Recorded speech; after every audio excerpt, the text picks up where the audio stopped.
Entramos ao vivo mais uma vez. Deixa eu só me posicionar aqui para ficar mais centralizado. Estamos ao vivo, vamos esperar o delay. Entramos um pouquinho antes, ó, tá com 12 pessoas, né? Um pouquinho antes até das 9h30, mas nós vamos conversando um pouquinho, fazendo uma oração, iniciando a live, e daí o pessoal vai chegando, vai entrando. Eu já é freguês de casa aqui no canal, então eu não vou nem ficar apresentando quem é o Eudes, porque a nossa última live está com mais de 80 mil visualizações. Mas então, para a gente iniciar, eu queria que o Eudes conduzisse uma oração, então, de entrega da nossa live. Então, vamos lá. Em nome do Pai, do Filho e do Espírito Santo. Amém. Vinde, Espírito Santo, vinde por meio da poderosa intercessão do Imaculado Coração de Maria, a vossa amadíssima esposa. Nós te pedimos, Espírito Santo, coloca nos nossos lábios as palavras que sozinho nós não podemos falar, e ao mesmo tempo abre os ouvidos de quem nos escuta para entender a mensagem que será anunciada.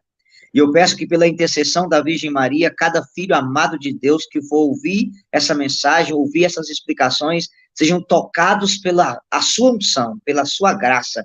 A palavra diz que o Senhor é o Espírito da verdade, é o Senhor que convence o homem a respeito do pecado, da justiça e do juízo. Que cada pessoa que assistir essa live seja cheia da sua unção, da sua graça, e seja convencida da verdade que está na Santa Igreja, do juízo e da justiça. Obrigado, Espírito Santo, e nós te pedimos pela poderosa intercessão da Virgem Maria, que as pessoas que aqui participarem conosco sejam tocadas, e aquelas que assistirem depois sejam cheias do amor e da unção do Espírito Santo. Ave Maria, cheia de graça, o Senhor é convosco. Bendita sois vós entre as mulheres, bendito é o fruto do vosso ventre, Jesus.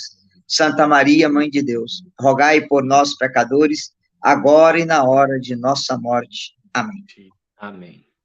Em nome do Pai, do Filho e do Espírito Santo. Amém. Amém. Então, salve Maria Imaculada, viva Cristo Rei. Estamos iniciando mais uma live de defesa da fé católica, defesa da verdade, com o meu irmão, amigo Eudes Duarte, missionário católico.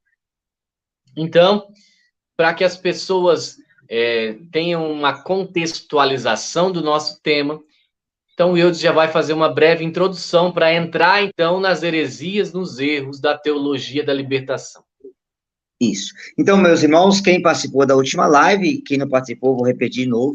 A teologia de libertação, se você quiser conhecer ela, leia o documento de Bento XVI, eu vos explico a teologia de libertação, está lá no site do Vaticano, está no site Cleofas, do Felipe Aquino, Libertate Nunc, Libertate Consciência, Ecclesia in America. Esses três documentos, eles explicam direitinho o que é a teologia de libertação. Mas, resumindo, em duas frases, a teologia de libertação ela é a infiltração marxista para destruir a Igreja Católica de dentro para fora. Número 2, Bento XVI chama ela de a pior heresia da história da Igreja. Por quê? Todas as heresias, o que é heresia? Heresia é uma palavra grega, haris, que significa escolha. Todas as heresias da história da Igreja negam um dogma de fé. A teologia de libertação, ela nega todos. E ela pega toda a doutrina da Igreja, inclusive a própria Igreja, vou explicar isso para vocês agora, e reinterpreta ela a partir da praxis da libertação marxista. Aqui eu vou lembrar, Tiago, só uma coisa. Julho desse ano está completando 47 anos do lançamento do livro do Frei Leonardo Boff, Igreja, Carisma e Poder, que foi lançado em julho de 1981. Olha onde que esse trem começou no Brasil com esse livro. Leonardo Boff fala nesse livro da chamada eclesiogênese. O que é isso? Que deveria nascer uma nova igreja dos porões da humanidade. Que nós temos duas igrejas, a igreja do carisma e a igreja do poder. A igreja do carisma é a igreja povo, que está renascendo de novo, a partir do povo. E a igreja que deve morrer é essa igreja que tem o poder, essa igreja da hierarquia, que tem papa, que tem bispo. Essa igreja precisa morrer para nascer uma nova igreja. E nesse livro, Leonardo Boff diz que a igreja é uma velha opressora, detentora do poder, e que essa igreja tem que ser destruída para nascer uma nova igreja. Percebe? É aquela igreja, a ideia da igreja popular, povo, que é o contrário da igreja hierárquica, dividir, como se fosse uma contradição de uma igreja povo para uma igreja hierárquica. Outra coisa interessante, Leonardo Boff faz mais ou menos uma análise nesse livro, tipo o Paulo Freire, né? Que existe a igreja docente, que ensina e oprime, e a igreja discente, que é uma igreja oprimida, tipo um professor que oprime o aluno. Então, para ele, o catolicismo é opressor. Esse catolicismo ortodoxo, padre Paulo Ricardo, padre Zé Eduardo, e outros, é um catolicismo opressor, que oprime as pessoas. Então, essa igreja do poder, ela precisa morrer para nascer uma nova igreja. A igreja do carisma. E ele usa até essa palavra eclesiogênesis, né? Como se fosse nascer uma outra igreja. Outra coisa interessante, Tiago, as pessoas têm que saber, por que Leonardo Boff usa esse termo? Porque o que é a mentalidade marxista? O marxismo é dividir para governar. Então, o que o marxismo fala? Ele joga o preto contra o branco, o gay contra o hétero, o nordestino contra o sulista, o pobre contra o rico. É a luta de classe. Então, eles dividem a sociedade para eles virem como um salvador da sociedade. E essa é a meta da teologia de libertação. É dividir a igreja hierárquica da igreja povo, como se não fosse Cristo que quis a hierarquia.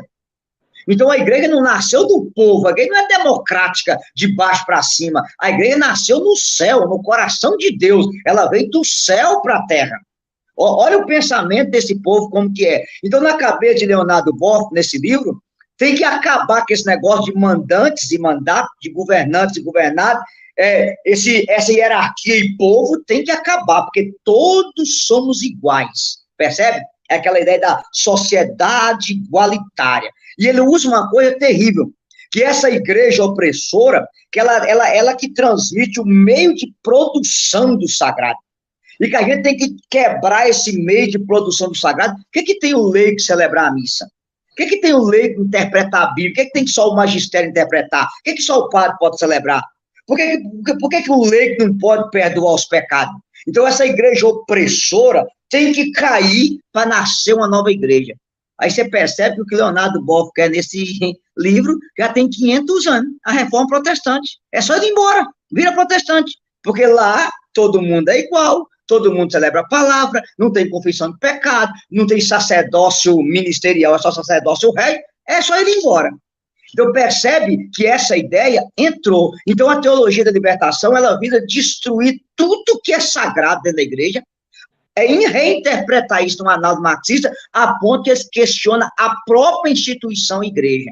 Aí você entende a gravidade que essa heresia é. Então, vou falar aqui, Tiago, repetir o que eu falei, tudo que nós pudermos falar contra a teologia da libertação, ainda é pouco do mal que essa heresia, que não é nem uma heresia, é uma corrente herética, posso dizer assim, o mal que essa corrente herética causa na igreja. Tudo que a gente puder falar, ainda é pouco, e hoje nós vamos tratar os 7 principais erros da teologia da libertação.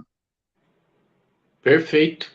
As pessoas, às vezes, elas não conseguem mensurar, ou seja, elas não conseguem calcular como a teologia da libertação ela é destrutiva, como a teologia da libertação ela é ruim, porque se você fala que você tem um pecado, o padre fala que não é pecado. Se você fala do demônio, eles falam que o demônio não existe. Tudo. Então, isso é a reinterpretação. Então, a multiplicação de milagres não existiu. Todo mundo levou um pãozinho no bolso. Então, é isso. Então, é muito perigoso. Então, como aqui o Eudes é o que vai destrinchar esse assunto, então, agora nós já estamos quase 200 pessoas, que o Eudes, então, inicie os 7 erros, as 7 heresias, as 7 maiores mentiras da teologia da libertação para nós. Então, vamos lá, Tiago. Primeira mentira da teologia da libertação é separar o amor da verdade. É a primeira mentira, separar o amor da verdade. Aí, se as pessoas quiserem anotar aí no chat, conversando, já pode colocar. Aí eu vou ter que explicar isso aqui, Tiago, para vocês entenderem de uma forma simples. A Bíblia diz que a palavra diabolos, é divisor. O diabo veio para dividir. Eu vou explicar para você. Uma das grandes divisões que houve na história começou com Lutero. Lutero separou a fé das obras. Então, na cabeça de Lutero, o homem é salvo exclusivamente pela fé. Ele acrescentou aquela palavra alien, em alemão, né? Somente. O homem é salvo somente pela fé e ele não precisa das obras. Então, essa é a primeira divisão. Eu sempre falo que essa é uma das besteiras mais bobas da reforma protestante, esse sola fide. Por que o sola fide é uma besteira? Eu vou te explicar. Você vai construir uma casa.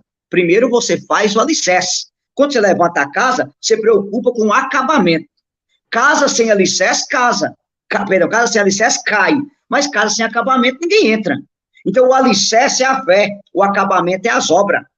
Você tem que casar os dois. Não adianta a casa sem alicerce e não adianta a casa sem acabamento. Esse é o casamento da fé pelas obras.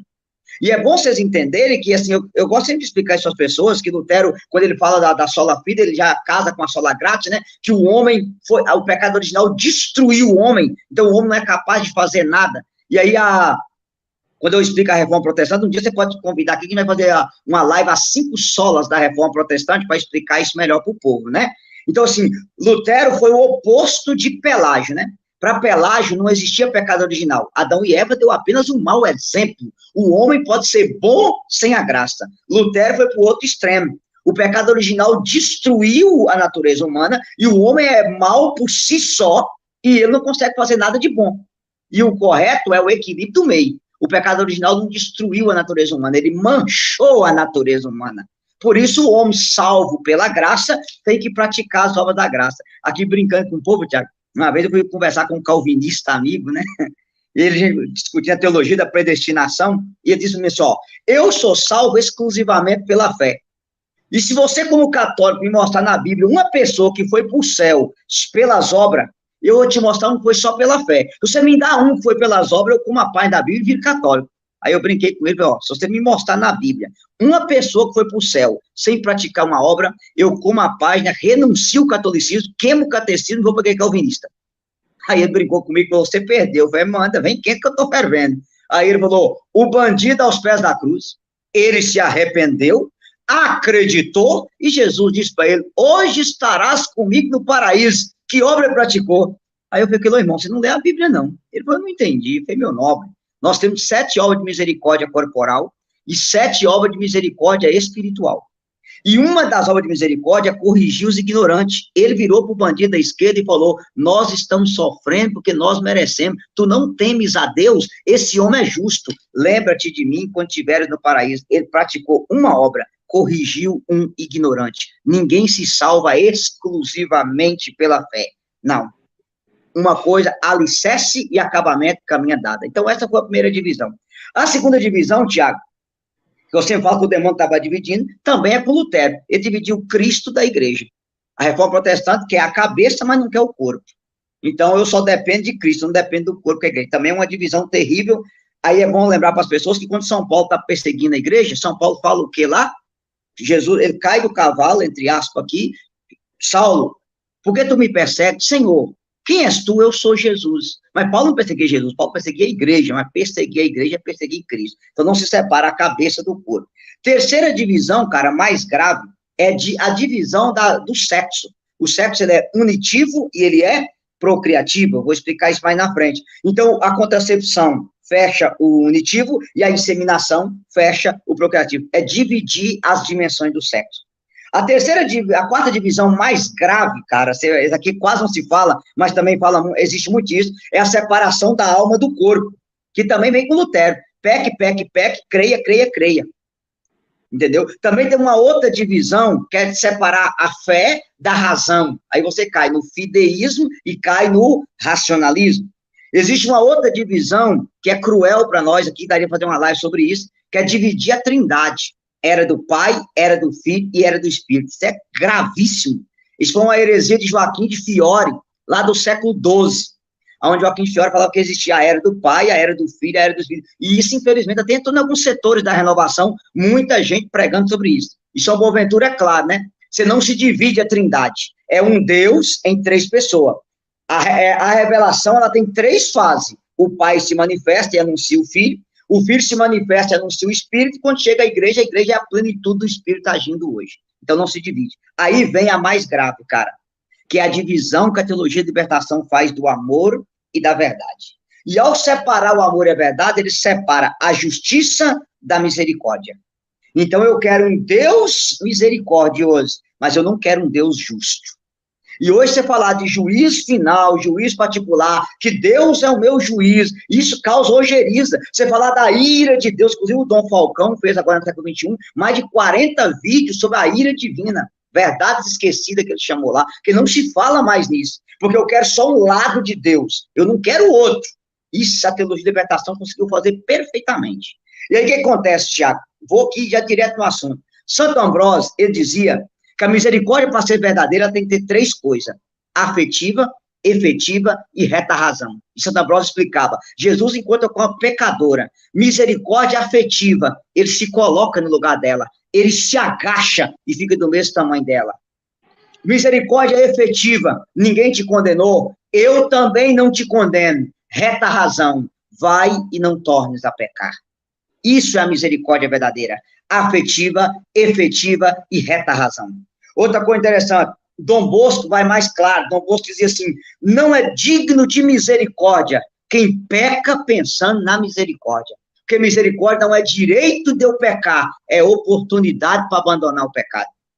Olha a gravidade disso. Depois, São Basílio Magno dizia assim: misericórdia, misericórdia sim, para quem arrepende, mas não para quem abusa da paciência divina. E ele dizia: misericórdia não é direito de você abusar da paciência divina.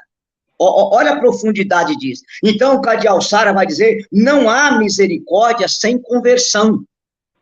Misericórdia não é colocar o meu pecado, misericórdia não é patrocínio para eu permanecer no pecado. Misericórdia é uma oportunidade para mim abandonar o pecado. E isso, a teologia de libertação, ele só quer esse Deus amor, esse Deus misericórdia, mas não quer o Deus justo, o Deus que é verdade. Então, não dá para você separar verdade de amor e justiça de misericórdia. Eu vou trabalhar nisso com você. E às vezes isso entra no meio de nós, como eu falei na live anterior. Por exemplo, Deus me ama do jeito que eu sou, completa, mas não quer que eu fique do jeito que eu estou.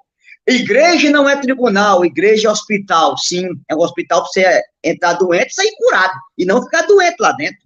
Terceiro, Jesus andava com os pecadores, sim, para converter, e não para deixar eles no pecado, como eu expliquei na live anterior. Deus quer o coração, Deus não é cardiologista. Onde é que está escrito na Bíblia que Deus é cardiologista? Deus quer você por inteiro. Aí quando você, engraçado, né? Vou falar isso mais na frente, se irrita com as meninas que usam saia e véu. Mas quando você vai pregar que as meninas que estão com a bunda de fora, estão pecando, Deus quer o coração. Mas Deus é cardiologista? Não, Deus quer o ser humano por inteiro. Aí, Tiago, há 2 coisas que eu preciso falar muito sérias sobre isso aqui para a gente aprofundar. Número 1, no tempo de Jesus, quem acolhia os pecadores era acusado de acolher o pecado. Hoje, quem denuncia o pecado é acusado de condenar o pecador. Percebe a gravidade da coisa? Na época de Jesus, eu repeti isso, fica no coração de muita gente aí. Na época de Jesus, quem acolhia o pecador era acusado de acolher o pecado. Hoje, quem denuncia o pecado é acusado de condenar o pecador. Outra coisa interessante, cara. Deus é tão misericordioso que ele te dá liberdade de plantar o que você quiser. Mas Deus é tão justo que você vai colher o que você planta. Isso aqui é uma regra. O plantio é livre, mas a colheita é obrigatória. Você não separa uma coisa da outra. Você faz o que você quiser, mas você nunca vai estar livre das consequências daquilo que você faz. Deus é misericórdia, eu não te condeno, mas Deus é justo. Vai e não tornes a pecar. E eu fico muito preocupado quando eu escuto eles dizer: não, mas só Deus pode me julgar. Isso não te dá medo? São Jerônimo dizia: eu tremo só de pensar que eu estarei diante do justo juízo um dia. São Jerônimo. Outra coisa, um dia uma senhora falou comigo: não, pregador, eu não gosto de você não, que você é radical demais. Eu falei: não, a senhora que é relaxada demais. Porque o evangelho, pelo amor de Deus, ô Tiago, aprenda, gente. Eu quero falar 2 coisas aqui, Tiago, eu vou falar um pouquinho do amor da verdade. Primeiro, vocês estão nos assistindo e que vai nos assistir depois, aprenda. A porta não passou por reforma, a porta continua estreita, a porta não foi reformada. Segundo, não é a igreja que tem que mudar o evangelho para agradar a minha vida e agradar a sua vida. Você tem que mudar a sua vida para agradar o evangelho de nosso Senhor e Salvador Jesus Cristo. Não tem jeitinho brasileiro no evangelho. Se você não quiser se converter a Jesus, você é livre. Jesus não obriga ninguém para o céu, nem Judas, que andou 3 anos com ele, foi obrigado a aceitar a misericórdia, não. você é livre. Agora, por favor, não queira mudar a igreja. Perguntaram a Madre Teresa de Calcutá: Madre, o que a senhora mudaria na igreja? Ela disse: mudaria eu e você. Quem tem que mudar somos nós, não é a igreja que tem que mudar coisíssima nenhuma. Então, não queira isso aqui, ó. Aí, Tiago, vem a segunda coisa que é mais grave, né? O Catecismo da Igreja Católica, no número 851, diz que a salvação está na verdade. Ó, a salvação está na verdade. 1 Timóteo 2,4. Deus quer que todos os homens se salvem e cheguem ao conhecimento da verdade. 1 Timóteo 3,15. A igreja do Deus vivo é coluna e sustentáculo da verdade. 2 Coríntios 13, versículo 8. Nada podemos contra a verdade, a não ser em prol da própria verdade. Santo Ambrósio já dizia, né? Não é o homem que encontra a verdade, é a verdade que encontra o homem, que a verdade é uma pessoa. João 14,6. Eu sou a verdade. A gente tem que entender isso, tá? Outra coisa interessante, o Catecismo 2104, ele diz que o homem tende naturalmente para a verdade, e o 2467 diz a mesma coisa, que o homem tende naturalmente para a verdade, que o homem é obrigado a procurar a verdade e adequar a sua vida à verdade. Eu vou repetir os parágrafos, que muita gente gosta de saber disso, ó. Catecismo 851, 2467 e 2104.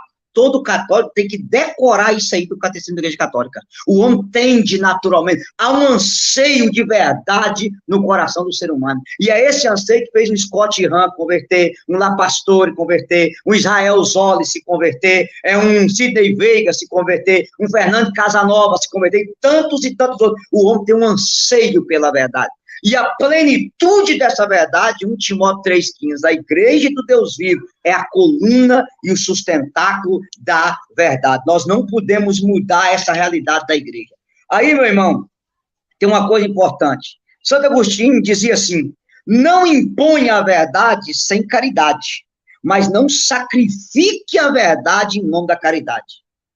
A verdade não pode ser dita sem caridade, mas a caridade não pode impedir a verdade ser dita. Olha o peso que isso é. São Tomás de Aquino dizia assim: levar os homens à verdade é a maior caridade que nós podemos prestar a eles. Eu vou repetir que os caras não coração do povo. Levar as pessoas à verdade é a maior caridade que nós podemos prestar a elas. Depois, o Papa São Pio X dizia: a maior caridade da igreja é anunciar a verdade para quem está nas trevas. Olha a profundidade disso. A maior caridade da igreja é anunciar a verdade para quem está nas trevas. Você vê uma pessoa caminhando para o inferno e você deixar ela ir para o inferno, você falar que isso é amor, pode rasgar a Bíblia. Se eu estou vendo meu irmão dando passo para condenação e eu não falar nada por respeito humano e dizer que isso é amor, não, isso é respeito humano. E São João Maria Vianney dizia: ó, maldito respeito humano que tantas almas conduzem ao inferno. O Papa Bento XVI, naquela encíclica Caridade da Verdade, ele dizia: a caridade sem a verdade é sentimentalismo. Eu até vou pegar para você, que eu escrevi esse livro aqui, ó. Conhecereis da verdade e a verdade vos libertará. Eu já vou falar para as pessoas que eu não tenho esse livro mais. Inclusive, se alguém quiser me ajudar, Tiago, até mesmo algum dinheiro, eu pago até a prestação, se possível, para lançar esse livro. O nome do livro mesmo é As 7 Mentiras da Teologia da Libertação. Mas se eu colocasse esse nome, eu estava frito. Então, coloquei: conhecereis a verdade nos libertará. E aqui, o Papa Bento XVI, ele diz assim, ó: não pode existir amor sem verdade. Ora, assim como não se pode dar saúde sem combater a doença, também não se pode defender e ensinar a verdade sem condenar o erro oposto a ela. Isso é Bento XVI no Caridade na Verdade. Eu preciso mostrar isso para as pessoas, tá bom? E aqui, eu gosto sempre de citar o Papa São Félix, que alguns atribuem a São Tomás de Aquino, mas São Félix diz assim: não se opor ao erro é aprová-lo. Não defender a verdade é suprimi-la. E a nossa negligência em defender a verdade, quando podemos fazê-la, é tão pecado quanto incentivar o erro.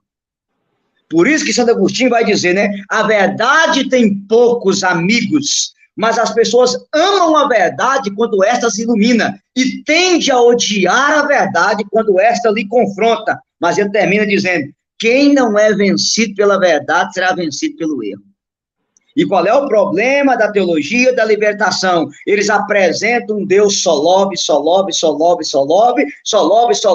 mas não quer um Deus que é verdade. Eles apresentam um Deus misericordioso, mas esquece que esse Deus também é justo. Aí, Tiago, deixa eu aprofundar para o povo entender. Quais são os 4 primeiros principais erros? Primeiro, olha aqui, por caridade aos pobres, eu posso roubar dinheiro para ajudá-los? Claro que não, porque não é permitido fazer um bem por um meio mal. Quer dizer, você que eu roubo dinheiro e faço caridade com os pobres, aí vai até para o meio político, roubou, mas fez. Tá bom, vou roubar seu carro e te dar uma carona. Roubei, mas fiz. Desde quando fazer o bem te dá o direito de fazer o mal? Não. João Paulo II falou isso aqui em Belo Horizonte, em 1980, quando ele veio a Belo Horizonte, no encontro dos jovens, naquela viagem pelo Brasil. Ele disse que a juventude começa a envelhecer quando ela começa a achar que os fins justificam os meios.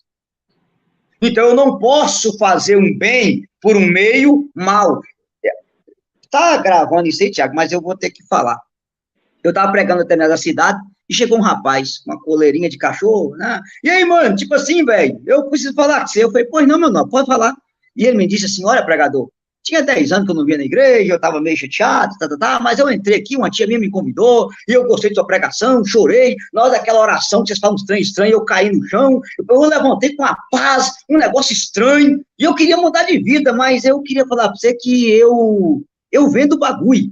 E se eu não parar de vender o bagulho, eu vou pro inferno? Eu falei, você vai, de cabeça para baixo. Aí ele regalou o olho. Mas é o seguinte, amigo, é o seguinte, eu tenho uma moto, eu tenho um carro, eu tenho um sítiozinho, eu tenho uma casa, e tudo isso aqui é com o dinheiro do bagulho. E eu tenho que parar. Eu olhei para ele e falei, meu nobre, a casa que você tem, a moto que você tem, o dinheiro que você tem, o sítio que você tem, é sangue derramado por causa da desgraça que você está vendendo. É mãe chorando, lágrima de sangue por causa dessa praga que você vende. E cada pessoa que morrer, você vai prestar conta no dia do julgamento por estar usando esse dinheiro maldito que você tem, você está bem, mas as pessoas estão morrendo por sua causa.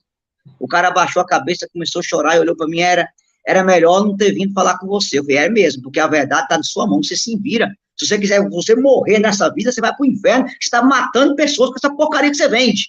Aí uma senhora falou comigo assim, rapaz, acho que é melhor você ir embora, que esse menino é o maior traficante da cidade, veio azar. Mas ele ouviu a verdade. Eu vou passar a mão na cabeça dele? Mas de jeito nenhum. Então, assim, a gente tem que ser sincero e direto. Estava no outro determinado local, Tiago, recebi o testemunho de uma senhora que eu chorei muito. A senhora, dona de uma rede de farmácia, foi procurar um padre desses padre mesmo, fiel à igreja. Ela ouviu a pregação do padre, sabe o que ela fez, irmão? Ela pegou toda a rede de farmácia dela, jogou o Cistotec fora, jogou os anticoncepcionais fora, jogou os preservativos fora, jogou a pílula do dia seguinte fora, e todos os farmacêuticos que trabalham com ela, uma senhora bem rica, fizeram um curso do método Binix para ensinar os casais a fazer paternidade responsável. Ela diz, quando chega aqui pedindo anticoncepcional, eu falo, vá numa outra farmácia, porque eu sou católica, e na minha farmácia eu não vendo essas coisas, porque ela vai trair a minha consciência. Percebe a conversão da pessoa, cara? Percebe o que é você ouvir uma palavra de verdade de um sacerdote? Esse padre chegou para essa senhora, mesmo sendo rica, e disse para ela, o dinheiro da senhora tem sangue, porque o dinheiro da senhora, infelizmente, é criança abortada com isso que a senhora está vendendo. E ela se converteu. Em outra cidade que eu estava pregando, Tiago, eu comecei a bater muito nos motel, embora aí os nossos irmãos do catequista, isso não tem nada a ver, um casal ir para um motel, mas tem tudo a ver. E eu comecei a falar do dinheiro da prostituição do motel, que tal, de casais que são destruídos naquilo ali, de traição, de homens, pá. Rapaz, tinha um dono de uma rede de motel na minha pregação. E o cara foi tão tocado, Tiago, mas tão tocado, que 1 ano e pouco depois eu recebi o testemunho do cara. O cara disse, Eudes, depois que eu ouvi sua pregação, eu fechei a minha rede de motel, meu irmão. E vendi uns, transformei outros em hotel, acabei com tudo, e a minha consciência está tranquila, porque eu não quero ganhar dinheiro de prostituição, de adultério, de fornicação das pessoas. Percebe? Um meio mal para ganhar dinheiro. Então é conversão, Tiago. E a gente tem que falar isso bem claro para as pessoas. Outra coisa, por caridade ao casal de segunda união, você dá ordem ao casal de segunda união para comungar. Não, mas eles vivem tão bem. Mas eles se amam, eles se respeitam. Percebe o emocionalismo? O que tem eles comungar? O que tem é o seguinte, Tiago, se o primeiro casamento valeu, o casamento é indissolúvel, tá lá, ó, primeiro, Romanos, capítulo 7, versículo 2, versículo 3, eu vou falar de cor, mas quem quiser anotar aí, Romanos 7, 2, 3, a mulher está ligada ao marido enquanto ele viver, Se durante o marido estiver vivo, ela arrumar um outro homem, isso é adultério. 1 Coríntios, capítulo 7, versículo 10. Aos casados mando não eu, mas o Senhor, que a mulher não se separe do marido, e que se estiver separada, permaneçam sem casar. Marcos, capítulo 10, o homem deixará seu pai e sua mãe, se unirá à sua mulher, os dois serão uma só carne, e o que Deus uniu, o homem não separa.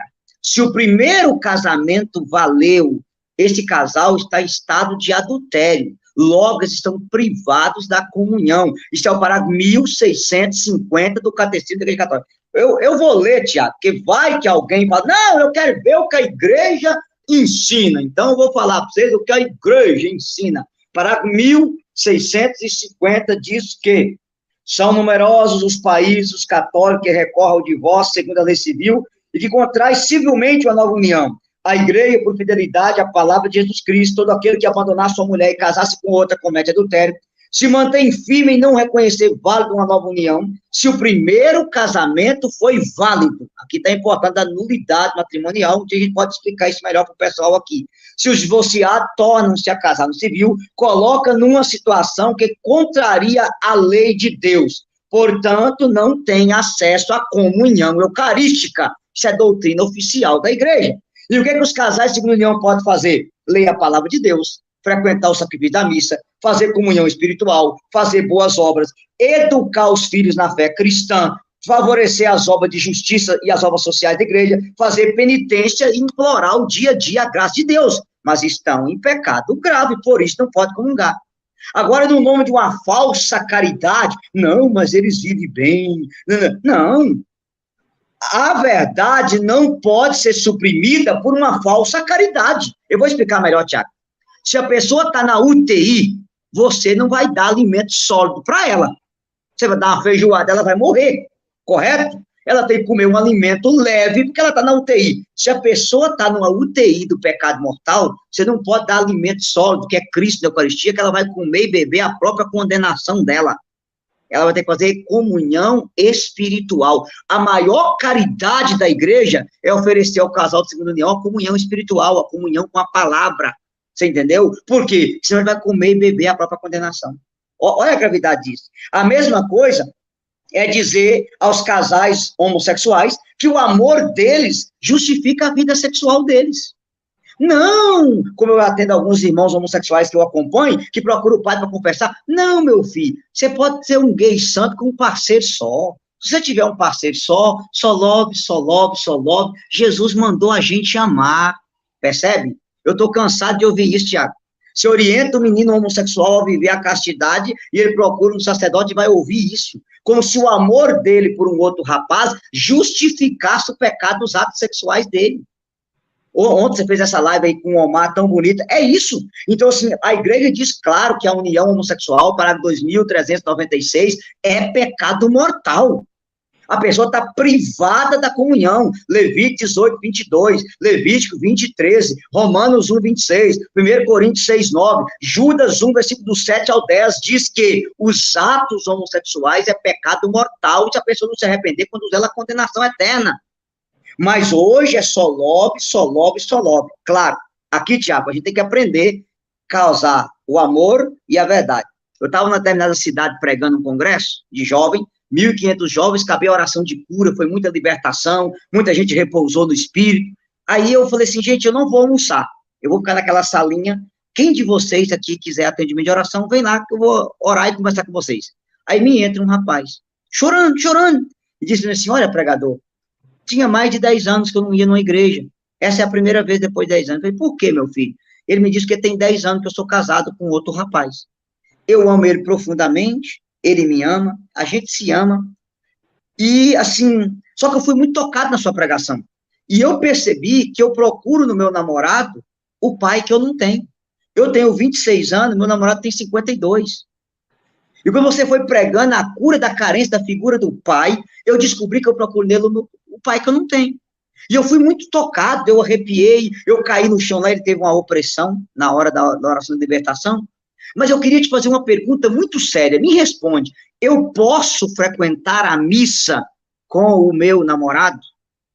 Rapaz, naquela hora eu falei, Jesus, manda o Espírito Santo, eu tenho que dar uma palavra de sabedoria para esse menino para ele não ir embora.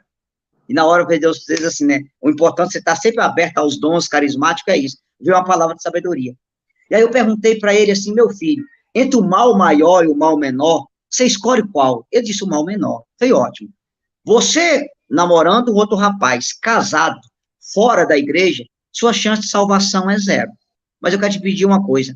Pode vir com seu namorado para a igreja, e quando você entrar na missa, você vai lembrar de um texto na Bíblia.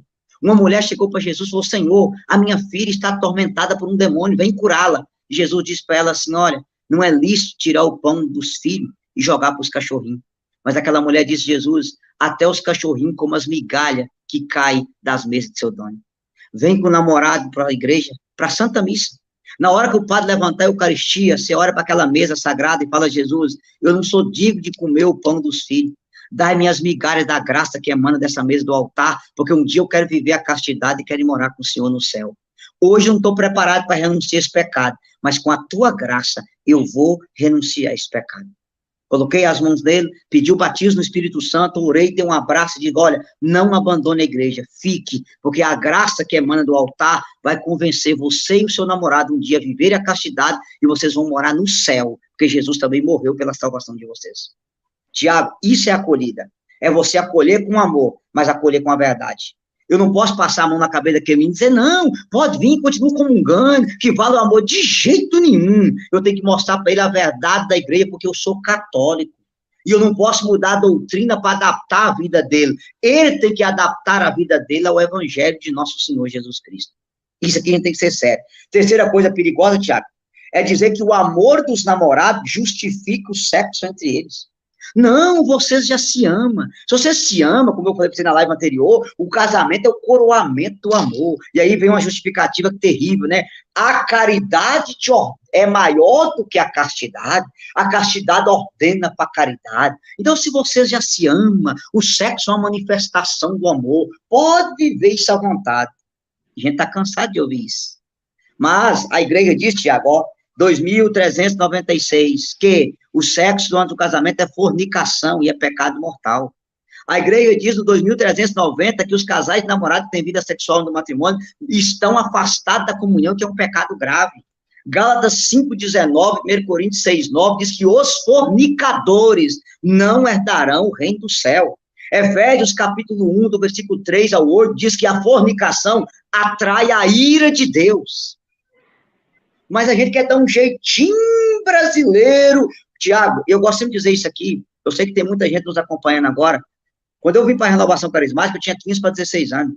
A primeira pregação que chegou na minha vida foi uma pregação do Padre João, chamada Puros como Sara e Tobias, onde ele falava da importância de viver a virgindade até o matrimônio. A segunda pregação foi Homens e Mulheres em Sadia Convivência, também do Padre Jonas. E depois eu li o livro do Felipe Aquino, Namoro, e aos 15 para 16 anos de idade eu decidi viver a pureza até o matrimônio. Eu não sou casado ainda, eu tenho 39 anos, e eu decidi ser virgem, eu não tenho vergonha de dizer que eu sou virgem, e vou viver a minha castidade até o matrimônio, porque a minha vocação é o matrimônio. Por quê? Porque eu escutei a verdade. Hoje eu vou pregar alguns encontros de jovens. Não, você não pode falar essas coisas, que você espanta a juventude. A verdade não espanta, a verdade liberta. A igreja, a maior arma que nós temos é a verdade. A verdade é a força mais poderosa do universo. Não é sendo igual ao mundo que nós vamos atrair a juventude, é sendo diferente do mundo, é sendo igreja, una, santa, católica, apostólica, que a juventude vai vir para cá. Porque nós não temos que adequar o mundo, não. É o mundo que tem que se adequar ao evangelho de nosso Senhor e Salvador Jesus Cristo. Eu ouvi isso, cara, com 15 para 16 anos. Desde eu estou aqui na castidade, na pureza. Por quê? Porque eu aprendi isso dentro de um grupo de oração. Eu aprendi isso ouvindo Monsenhor Jonas Abi pregar. Então, é triste você ouvir o que a gente ouve, os casais de namorado estão escutando por aí. Ah, não, mas o sexo não é sagrado? O sexo é sagrado para o sagrado matrimônio. Fora dele é pecado mortal. Fora dele, você está caminhando a passos largos para o inferno. É duro falar isso, Thiago, é duro. Mas o que é a castidade? A castidade é você olhar para sua namorada, que agora é sua esposa, e dizer, olha, eu amo tanto você que eu não quero te usar. Você não é meu objeto de prazer. Você vai ser a rainha do meu lar, a mãe dos meus filhos. Isso é castidade. Entendeu? Castidade não é a castração, não. Castidade é você renunciar o seu desejo por algo maior. Eu te amo tanto que eu quero a bênção de Deus para viver o amor com você. Olha a dignidade disso, cara. Pelo amor de Deus, tá? E aí, Tiago, para finalizar esse assunto, eu quero só dizer uma coisa que vai doer em algumas pessoas, não preciso falar. A igreja não veio pregar tolerância universal. A igreja foi instituída por Jesus para pregar a verdade universal. É diferente, tá? E aí, Tiago, eu vou falar uma coisa muito séria, que muita gente não vai gostar de ouvir, mas Santo Agostinho dizia que a gente tem que saber amar com ódio e saber odiar com amor. Amar os homens odiando neles seus pecados. Olha a profundidade disso. O padre Faber dizia assim, quem ama sem ódio é falso, porque o amor verdadeiro exige um ódio verdadeiro. E Lagrange vai dizer mais ainda, não existe amor verdadeiro ao bem sem ódio verdadeiro ao mal. Qual é o problema? Quem ama a justiça odeia a iniquidade. Quem ama a verdade odeia a mentira. Quem ama a Deus odeia o inimigo. Quem ama a santidade odeia o pecado. E quem ama o bem odeia o mal. Não existe amor verdadeiro à santidade sem um ódio supremo ao pecado. A gente está esquecendo de pregar isso às pessoas. Eu tenho que odiar o meu pecado, porque esse pecado me conduz à perdição eterna. Eu posso estar separado eternamente de Deus. Isso é lá no Salmo 96, versículo 10, no Salmo 15, Eclesiastes 15, versículo 13, Hebreus, capítulo 1, versículo 9, diz de maneira clara que Deus ama a justiça e abomina a iniquidade. Então não há amor verdadeiro ao bem sem ódio supremo ao mal. Não há amor verdadeiro à santidade sem ódio supremo ao pecado. E isso, infelizmente, por causa dessa separação que a teologia de libertação fez, as pessoas estão acostumando a viver no pecado, e o pior, gostando do pecado, irmão, que é o mais grave de todos. Então eu penso que essa é a primeira mentira mais grave da teologia de libertação. Separar o amor da verdade. Que aí se separa a justiça da misericórdia e você faz uma bagunça no cristianismo ao criar essa divisão. Quer completar alguma coisa, profeta?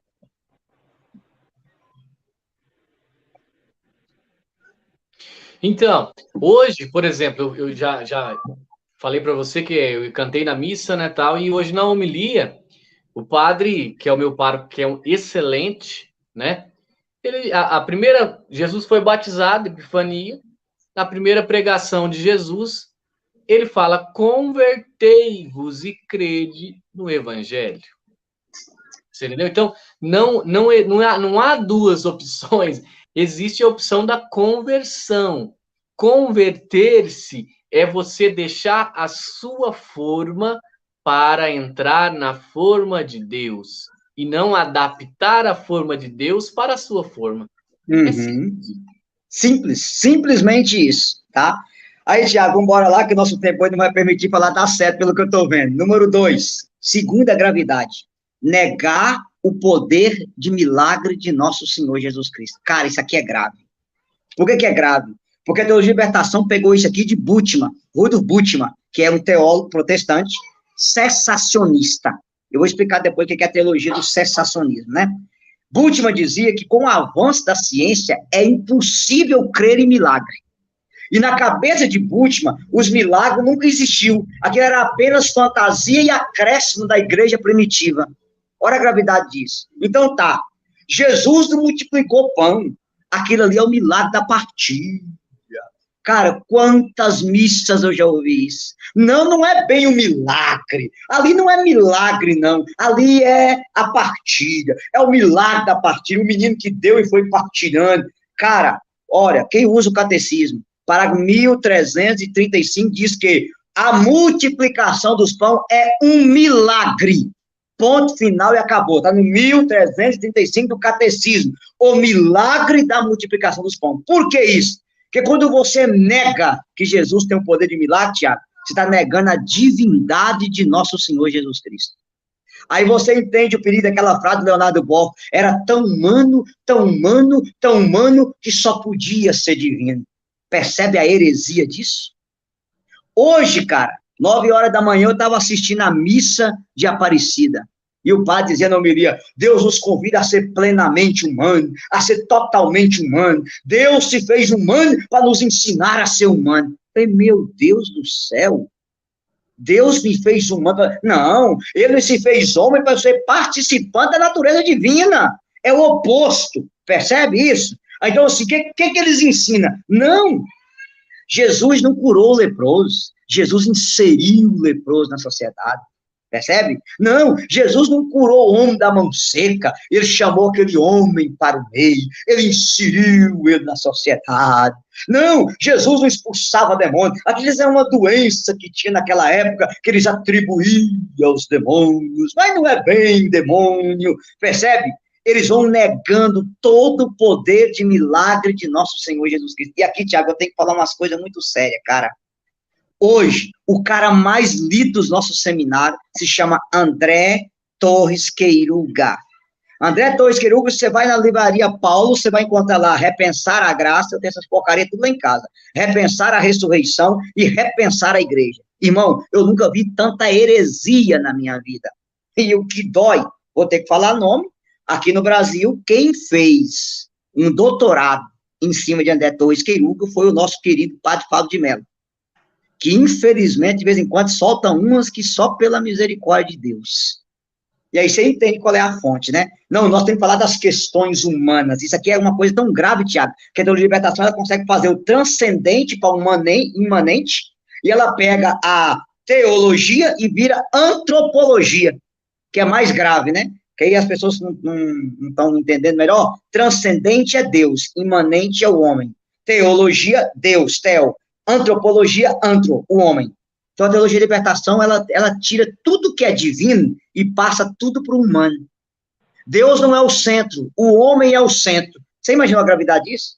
O André Torres Queiruga, no livro Repensar a Ressurreição, ele fala assim, se eu encontrar os ossos de Jesus, eu creio na ressurreição. Porque, como diz o padre Fábio de Mello na pregação Ascender de Adão a Cristo, não é que Cristo ressuscitou, é porque a causa de Cristo está viva no meio de nós. Percebe a gravidade disso? Então, quando o cara está dizendo que se eu encontrar os ossos de Jesus, eu creio na ressurreição, então ele não crê na ressurreição. Ele crê na ideia que ele criou da ressurreição. Por quê? O que fez os apóstolos derramar o sangue, Tiago, o que fez um Estevão ser apedrejado, um Pedro ser crucificado de cabeça para baixo, um Inácio de Antioquia ser comido pelos dentes da fera, um Policarpo jogado dentro de uma fogueira, um São Lourenço assado, um São Timóteo dentro de um coisa de cal, um tanque de cal, um São João dentro de um tanque de água fervendo, depois foi ensilado em pato. O que fez André crucificado em X? O que fez Tomé ir para a Índia? Era a certeza, Cristo ressuscitou. 1 Coríntios 15, 19, se Cristo não ressuscitou, vã é a nossa fé. Cara, pelo amor de Deus, não é a causa. Inclusive, numa dessas palestras, eu vi o Fábio de Mello dizer, não, é que quando Pedro olhou para João, ele percebeu que João não era o mesmo. Quando João olhou para Tiago, Tiago não era o mesmo. Não é que Cristo ressuscitou, é que a palavra do Cristo estava viva no meio dele. Você percebe a gravidade de uma coisa dessa? Aonde isso vai?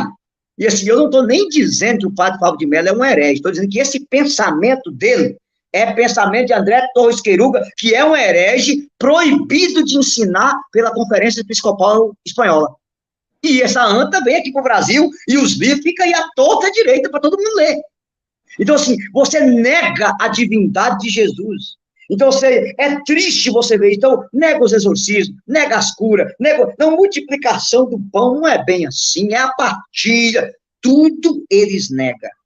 E aí, Tiago, por que é parecido com a teologia do cessacionismo? Que alguns protestantes acreditam que os milagres aconteceram até a morte do último apóstolo. Quando o último apóstolo morreu, se encerrou o tempo dos milagres. Inclusive, eu já vi um padre uma vez me dizer que não, ele até citou para mim Santo Agostinho, mas Santo Agostinho dizia que os milagres eram para aquela época, para converter o império, que depois não era mais necessário. Aí eu falei, padre, o senhor leu Retratação de Santo Agostinho? Ou não? No Retratação, Santo Agostinho pede perdão, porque depois que ele escreveu isso, ele viu 10 milagres na missa que ele estava celebrando. Cego enxergar, paralítico andar, uma pessoa tocou no altar e repousou no espírito. Ele escreveu Retratação pedindo perdão. Vocês pegam uma coisa e não pegam o trem completo. Para justificar essa teoria, Tiago, é uma teoria tão grave que se Jesus não fizesse milagre, a igreja não poderia canonizar santo. que para canonizar um santo é 2 milagres, um para beatificar e um para canonizar, e antigamente era 3.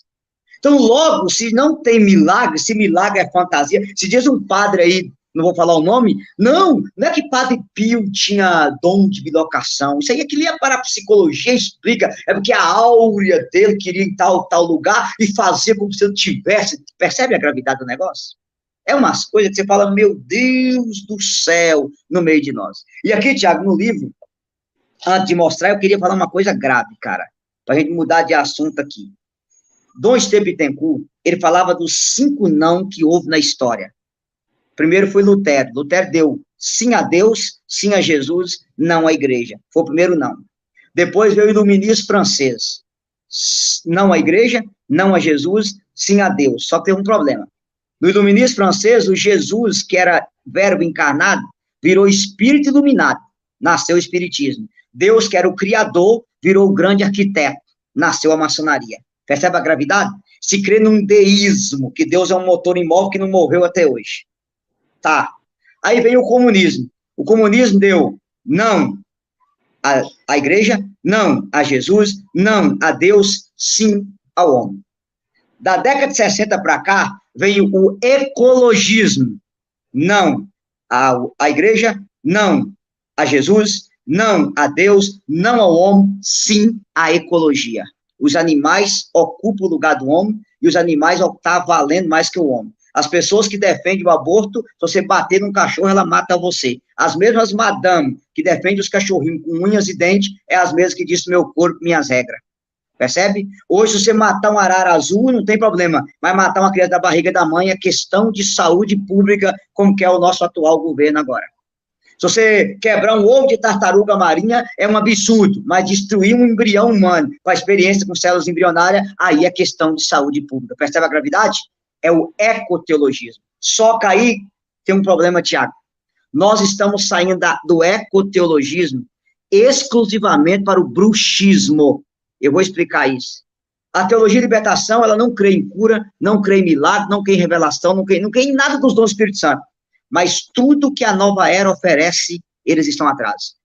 É reiki, é yoga, é meditação transcendental, é zen, é constelação familiar, é microfisioterapia. Todas as terapias holísticas que a gente sabe tem uma ligação com o movimento nova era, está dentro dos padres da teologia de libertação.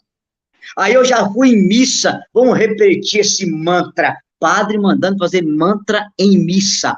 Eu já vi isso com meus olhos. Você tem ideia da gravidade da coisa. Esses dias eu fui, um sacerdote me pediu oração, Tiago, que ele foi em um determinado local, que eu vou evitar falar onde, que uma freira criou um convento, tipo um convento, você paga R$8.000 para fazer a terapia de uma semana com essa freira. A terapia você tem que abraçar a árvore para equilibrar o chakra, você tem que fazer reiki, fazer yoga, fazer zen, tem um negócio lá de enzima de sapo, até esses trem tem nas terapias doideiras deles lá. E aí tem uma terapia que é mais grave, que eles usam uma técnica de hipnose, esse padre pesa mais de 100 quilos, para deitar o padre na água, hipnotizar para ficar boiando numa piscina de 8 metros de profundidade, para ensinar como é que desenvolve a técnica para equilibrar chakra, que o seu chakra consegue ser equilibrado para você poder boiar. Você pergunta se tem adoração ao Santíssimo? Tem não.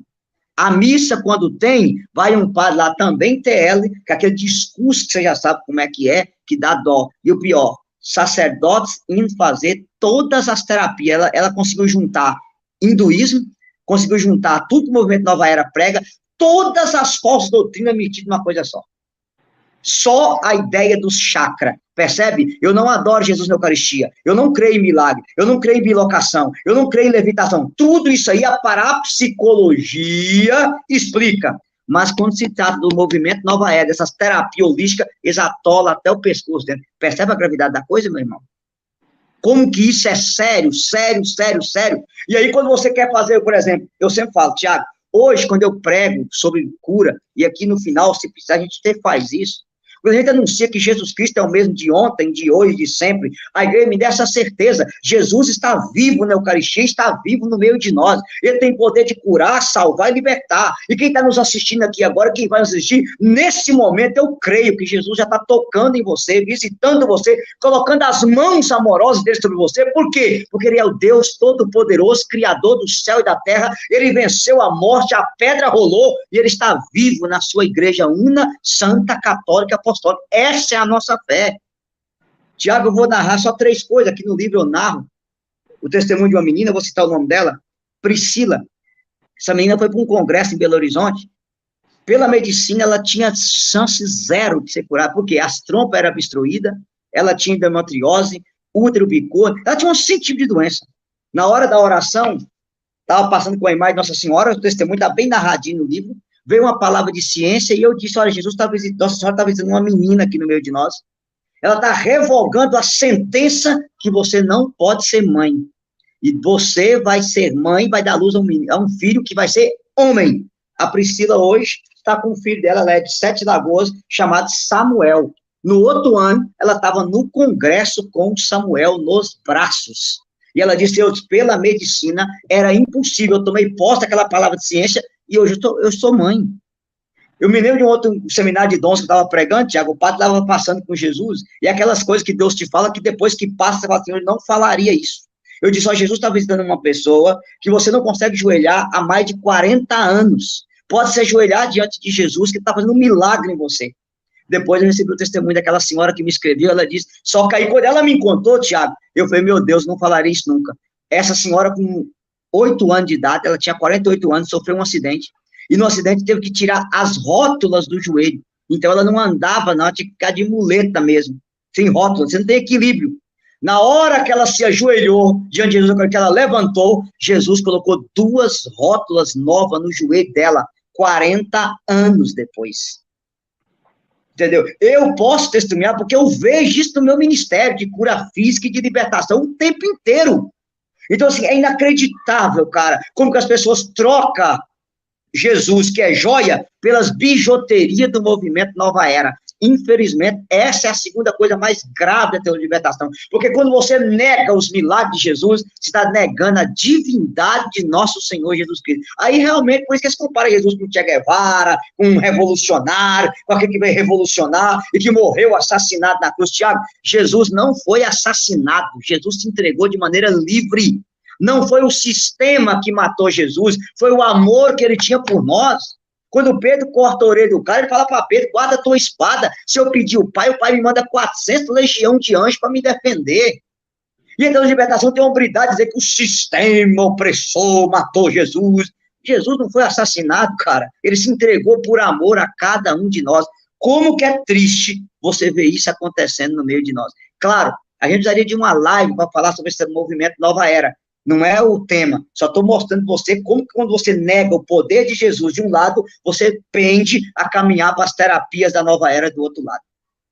Quer comentar alguma coisa? Vamos continuar. Pode falar. Tá, cara, aí vem você percebe que só está piorando. O terceiro, cara, que é o mais grave de tudo, negar a salvação por nosso Senhor Jesus Cristo. Para eles, Jesus não é o único caminho. Jesus é uma possibilidade. Cara, isso mata, velho. Isso mata. Você vê aquele bispo lá do Amazonas dizendo naquele sínodo de 2018, não, tem 40 anos que eu estou no Amazonas e eu nunca batizei um índio, porque eu tenho que pregar o amor para os índios. Percebe a gravidade disso, cara? 40 anos. Quer dizer, aquele mandamento de Jesus, quem crê e for batizado será salvo, quem não crê será condenado, não tem valor nenhum. Ide por todo mundo, formai discípulos e batizar em nome do Pai, do Filho e do Espírito Santo. Olha a gravidade disso, meu irmão. Olha a gravidade disso, Tiago. E aí, qual é o problema? Eu já ouvi, não, o Espírito Santo também age lá na Umbanda, lá no terreiro de Candomblé. O Espírito Santo, e aí eu tenho que denunciar esses caras tudo. O autor disso aqui, Tiago, é um sujeito chamado Karl Rahner. Aqui a gente teria que fazer uma aula só mostrando o estrago que Karl Rahner causou na igreja. Mas, talvez o maior estrago de Karl Rahner é a famosa teologia dos cristãos anônimos. Karl Rahner dizia assim, não, você é um cristão consciente. O pessoal do candomblé é um cristão inconsciente. O muçulmano é um cristão inconsciente. O budista é um cristão inconsciente. Então, a gente não precisa pregar salvação para eles, levar assim, não, porque eles também vão se salvar, porque só não sabem que são cristãos. Percebe a gravidade disso, Tiago? E, meu irmão, isso aí é zombar do sangue dos mártires.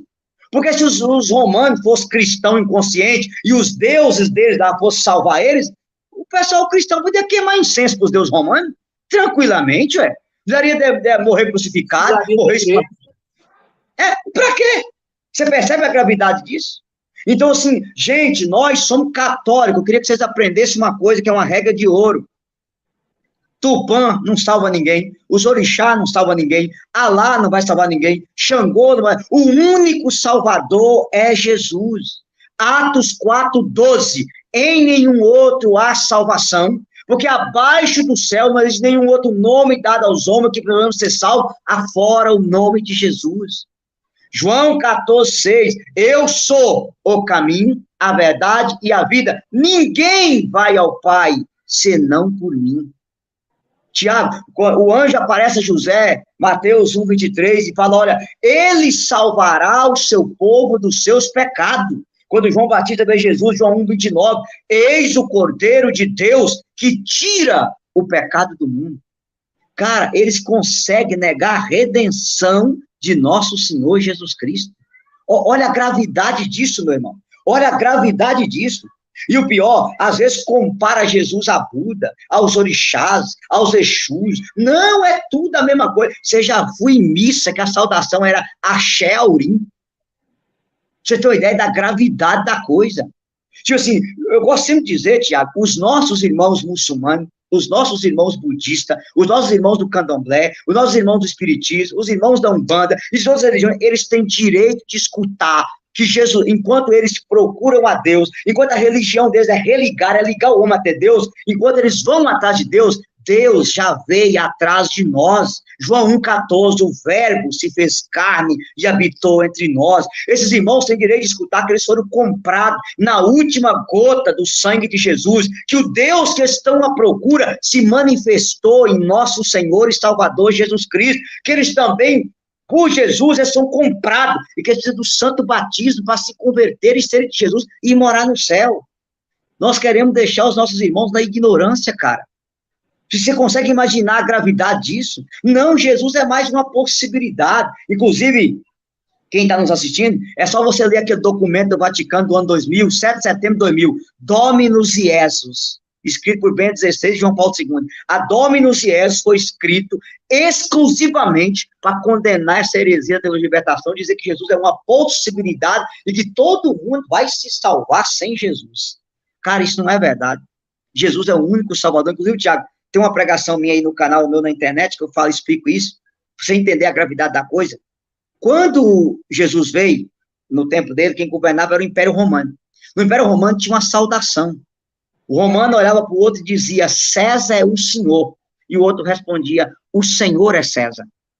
No Império Romano, Tiago, tinha liberdade religiosa. Como eles dominaram o mundo inteiro, você poderia adorar qualquer Deus, qualquer entidade, o que você quisesse. Só que tinha uma condição. Debaixo do poder do Império Romano, César era o Senhor.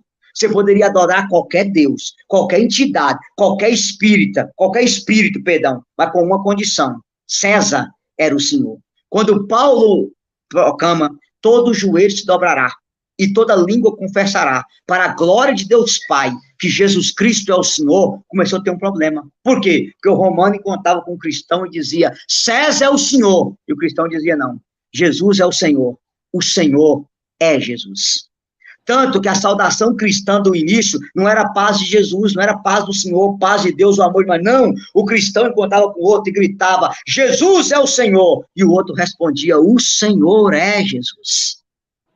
E por causa dessa saudação, cara, morreu Pedro, Paulo, Estevão, Tiago, todos eles foram martirizados. Por quê? se eles tivessem Jesus como verbo encarnado, como espírito iluminado, apenas como um grande profeta, eles estariam vivos, ninguém morreria, eles morreriam por causa de uma única palavra: Jesus Cristo é o Senhor, e diante dele todo joelho se dobrará. O joelho de Chico Xavier vai dobrar, de Allan Kardec vai dobrar, de Maomé vai dobrar, de Buda vai dobrar, de Confúcio vai dobrar, de Gandhi vai dobrar, todo joelho, o joelho do Xi Jinping vai dobrar, do Kim Jong-un vai dobrar, todo joelho se dobrará, e toda língua confessará para a glória de Deus Pai que Jesus Cristo é o Senhor, e nós não podemos abrir mão dessa verdade. Só Ele salva, só Ele é o Senhor do céu, da terra e do universo, cara.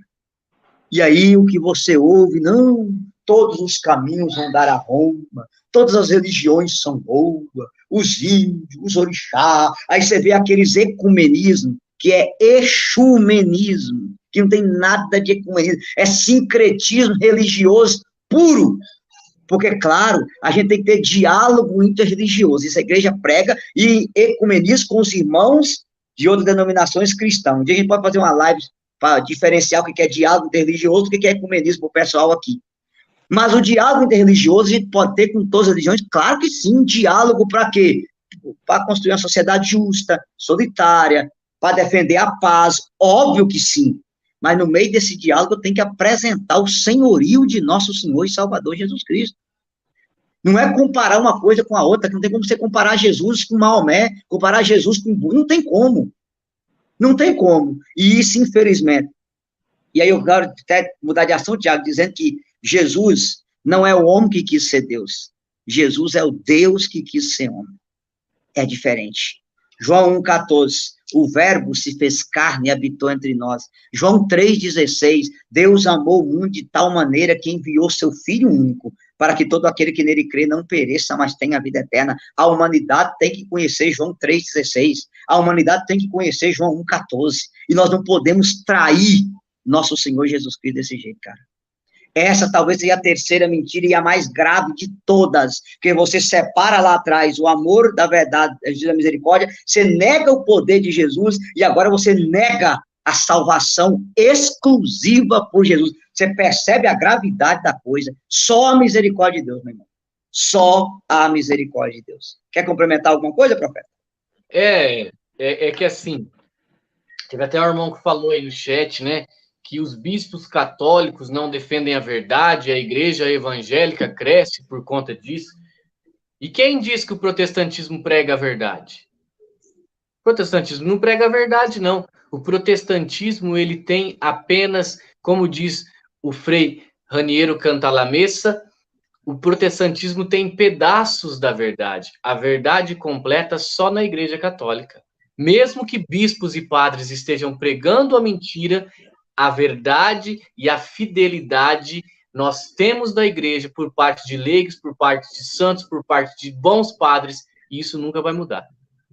E aí tem que me dizer o seguinte, e mais um detalhe, a verdade que o protestantismo tem, eles pegaram da Igreja Católica, tá? Eu gosto de dizer, Tiago, ia falar isso na frente, vou falar agora, eu não leio a Bíblia para ser católico, eu sou católico para ler a Bíblia. Por quê? O que diferencia o catolicismo do protestantismo? O protestantismo veio da Bíblia. A Bíblia veio do catolicismo. Foi a igreja que montou a Bíblia para protestante pôr ela debaixo do braço. É totalmente diferente, tá? A igreja fez a Bíblia e não a Bíblia fez a igreja. Jesus não mandou escrever, Jesus mandou pregar. Os 27 livros do Novo Testamento foi elaborado por São Jerônimo, Papa Dámaso, no Concílio de Cartago, do ano 393. Era mais de 40 evangelhos, tem 4. Eram 8 apocalipses, tem 1. Eram 10 atos, tinha atos de Pedro, tem um ato só. Quem escolheu? A Igreja Una, Santa, Católica, Apostólica. Então, se os protestantes hoje têm Bíblia por debaixo do braço, agradeça a Igreja de nosso Senhor Jesus Cristo. Por isso, eu não leio a Bíblia para ser católico. Eu sou católico para ler a Bíblia. Porque eu leio a Bíblia conforme a Igreja me diz que é para poder ler ela. É diferente isso aí, tá bom? Então, vamos lá, irmão. A quarta mentira da teoria de libertação, que só vai piorando. Que a quarta é justamente negar a salvação pela igreja. Para elas, a igreja é uma instituição social, é o povo reunido. A igreja não é o corpo místico de Cristo. Tanto que eles nunca usam a palavra reino de Deus, eles falam a palavra reino, o reino. Então, para eles, não importa igreja. Tanto que você vê padre da liberdade. Não, minha filha, faltar a missa no domingo não é pecado, não. Ficar tranquilo, pode rezar em casa, faça a sua comunhão, percebe?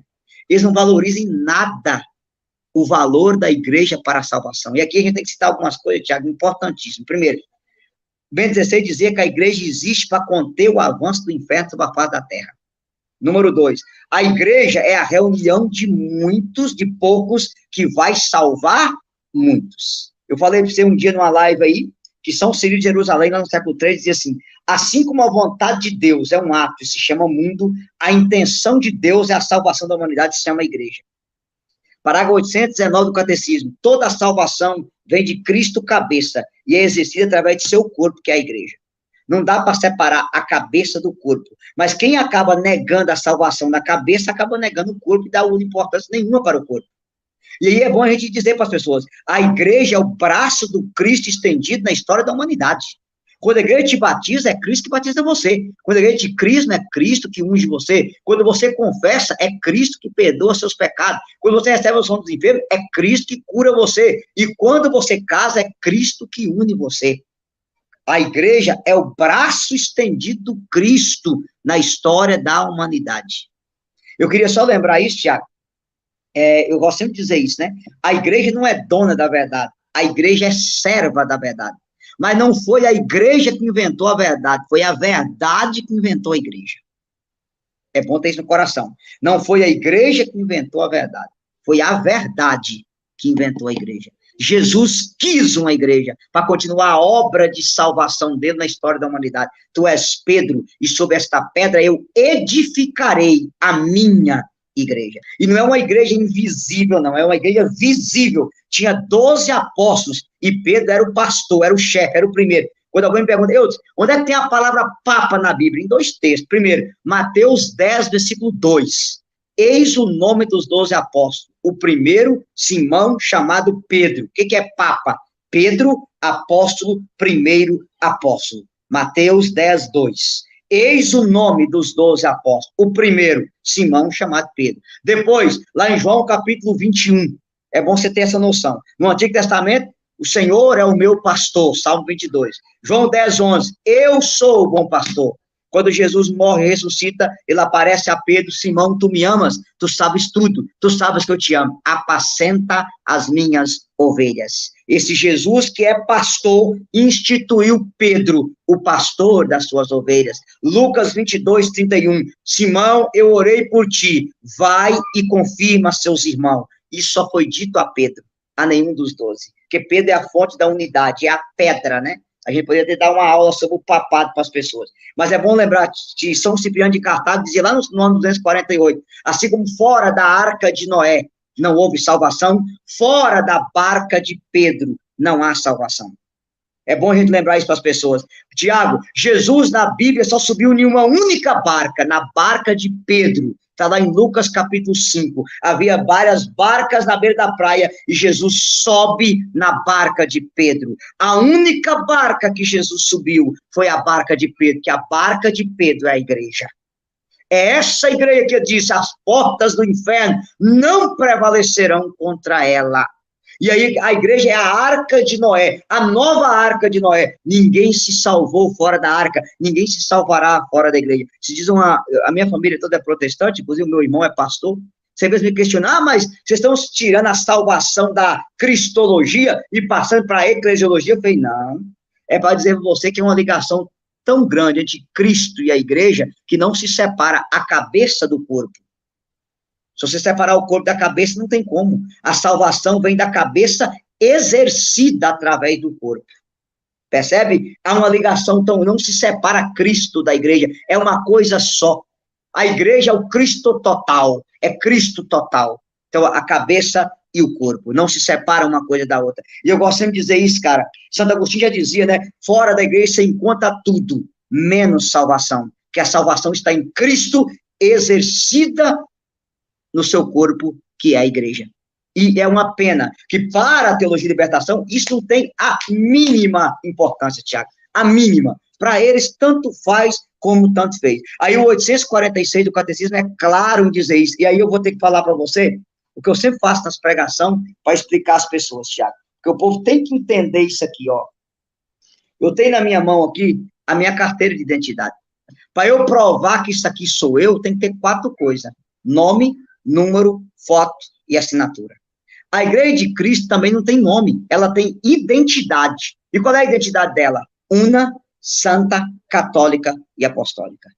Una, porque Jesus disse a minha igreja. Efésios 4, 5. Há um só Senhor, uma só fé e um só batismo. Ela é una na doutrina, una na liturgia, una no sacramento. É uma só igreja.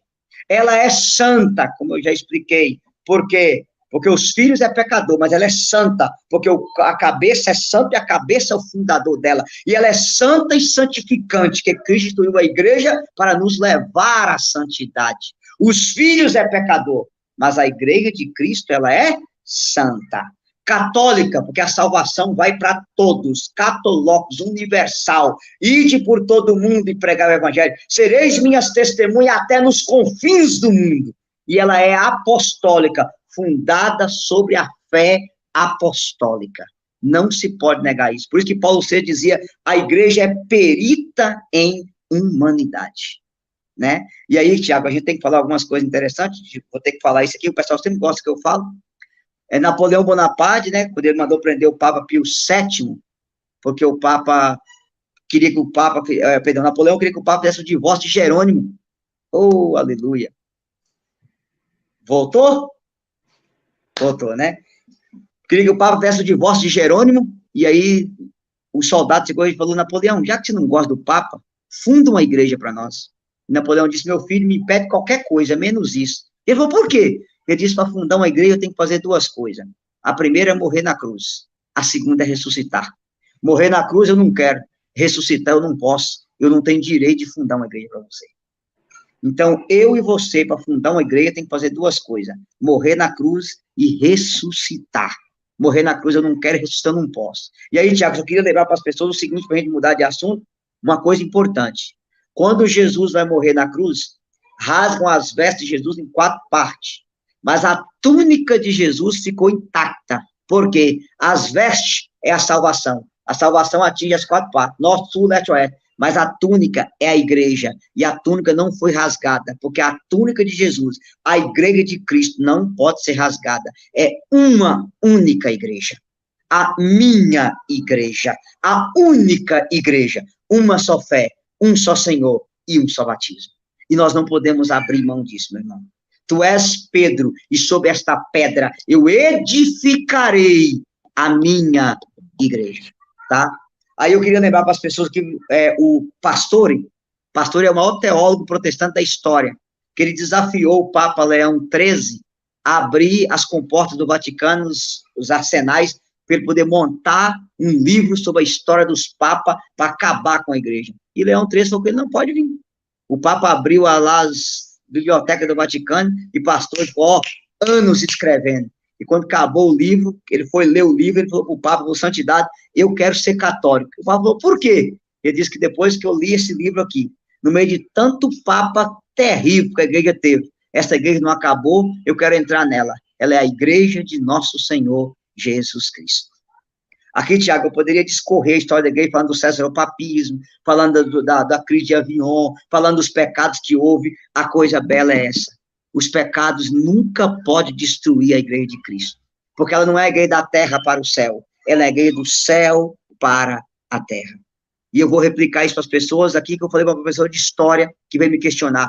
Você estuda tanto, como é que você pode ser católico? Eu não entendi. Ela disse, uai, você estudou Inquisição? Eu estudei. Cruzada? Estudei. No outro voltamos eu estudei. Aí eu fui falando para ela, a senhora conhece o Césaropapismo? Não. Conhece isso? Não. Não. Aí eu vou citando tanta coisa. Ela olhou, minha mãe, mas sabendo de todos esses erros que houve na igreja, você continua católico? Eu disse sim. E ela falou, por quê? Eu falei, minha querida, para quem não sabe, eu trabalhei 14 anos na educação, Tiago. Eu falei, minha querida, vou te falar uma coisa para você. Quando você vai estudar medicina, você estuda os acertos ou os erros da medicina? Ela diz os acertos. E tá bom. Vamos supor que a senhora vai fazer um PhD de todos os erros que a medicina cometeu. Desde os Mengele da vida, com aquelas asneiras do nazismo, tudo que houve. Depois de 30 anos de estudo, a senhora consegue apagar a beleza e o brilho da medicina? Ela disse, não. Foi assim a Igreja Católica. A senhora pode fazer um PhD nos erros que os filhos da igreja cometeu, que a senhora nunca vai apagar o brilho e a beleza da igreja de nosso Senhor Jesus Cristo. Foi para ela, minha querida, quando você for estudar a igreja, você não estuda a igreja a partir de Judas, não. Jesus teve 12 apóstolos, teve um Judas. Aí a senhora só olha para Judas e esquece de 11 fiéis, vai estudar a igreja a partir dos santos, daqueles que foram fiéis. E a senhora vai descobrir a beleza da igreja de nosso Senhor Jesus Cristo. Aleluia. Então, eu quero dizer para vocês, não entre nessa onda, não, igreja não importa, hoje eu posso ir no culto, amanhã não sei aonde, importa sim. Jesus quis uma igreja e exercer a salvação através dela. Amém, Tiago? Amém. Então, vamos lá, quinto, rapidamente, eu tenho que falar rápido desses aqui, que esses aqui é mais grave, tirar o sentido sacrificial da missa, cara. Nós começamos a falar isso na live anterior, mas eu preciso me aprofundar agora. Eu vou citar o catecismo, Tiago, porque muita gente pode falar que a gente está falando besteira, tá? Mas eu vou ter que citar. Catecismo da Igreja Católica, parágrafo 1367. O sacrifício de Cristo e o sacrifício da Eucaristia são um único sacrifício. Eu vou repetir, parágrafo 1367 do Catecismo. O sacrifício de Cristo e o sacrifício da Eucaristia são um único sacrifício. Aí, eu vou ter que explicar. Para a teologia de libertação, a missa é um banquete. E é um banquete que todo mundo pode comungar. Tomar e todos comer. Então, é normal você ir nas missas da tela, casal de segundo ano comunga, amigado comunga, pares de homossexuais comunga, aí os casal de namorado de vida sexual comunga, todo mundo, porque afinal de contas é um banquete, e se você convida a pessoa para sua casa, na hora do almoço, você não pode expulsar ela tem que participar do banquete. Percebe a heresia desse trem?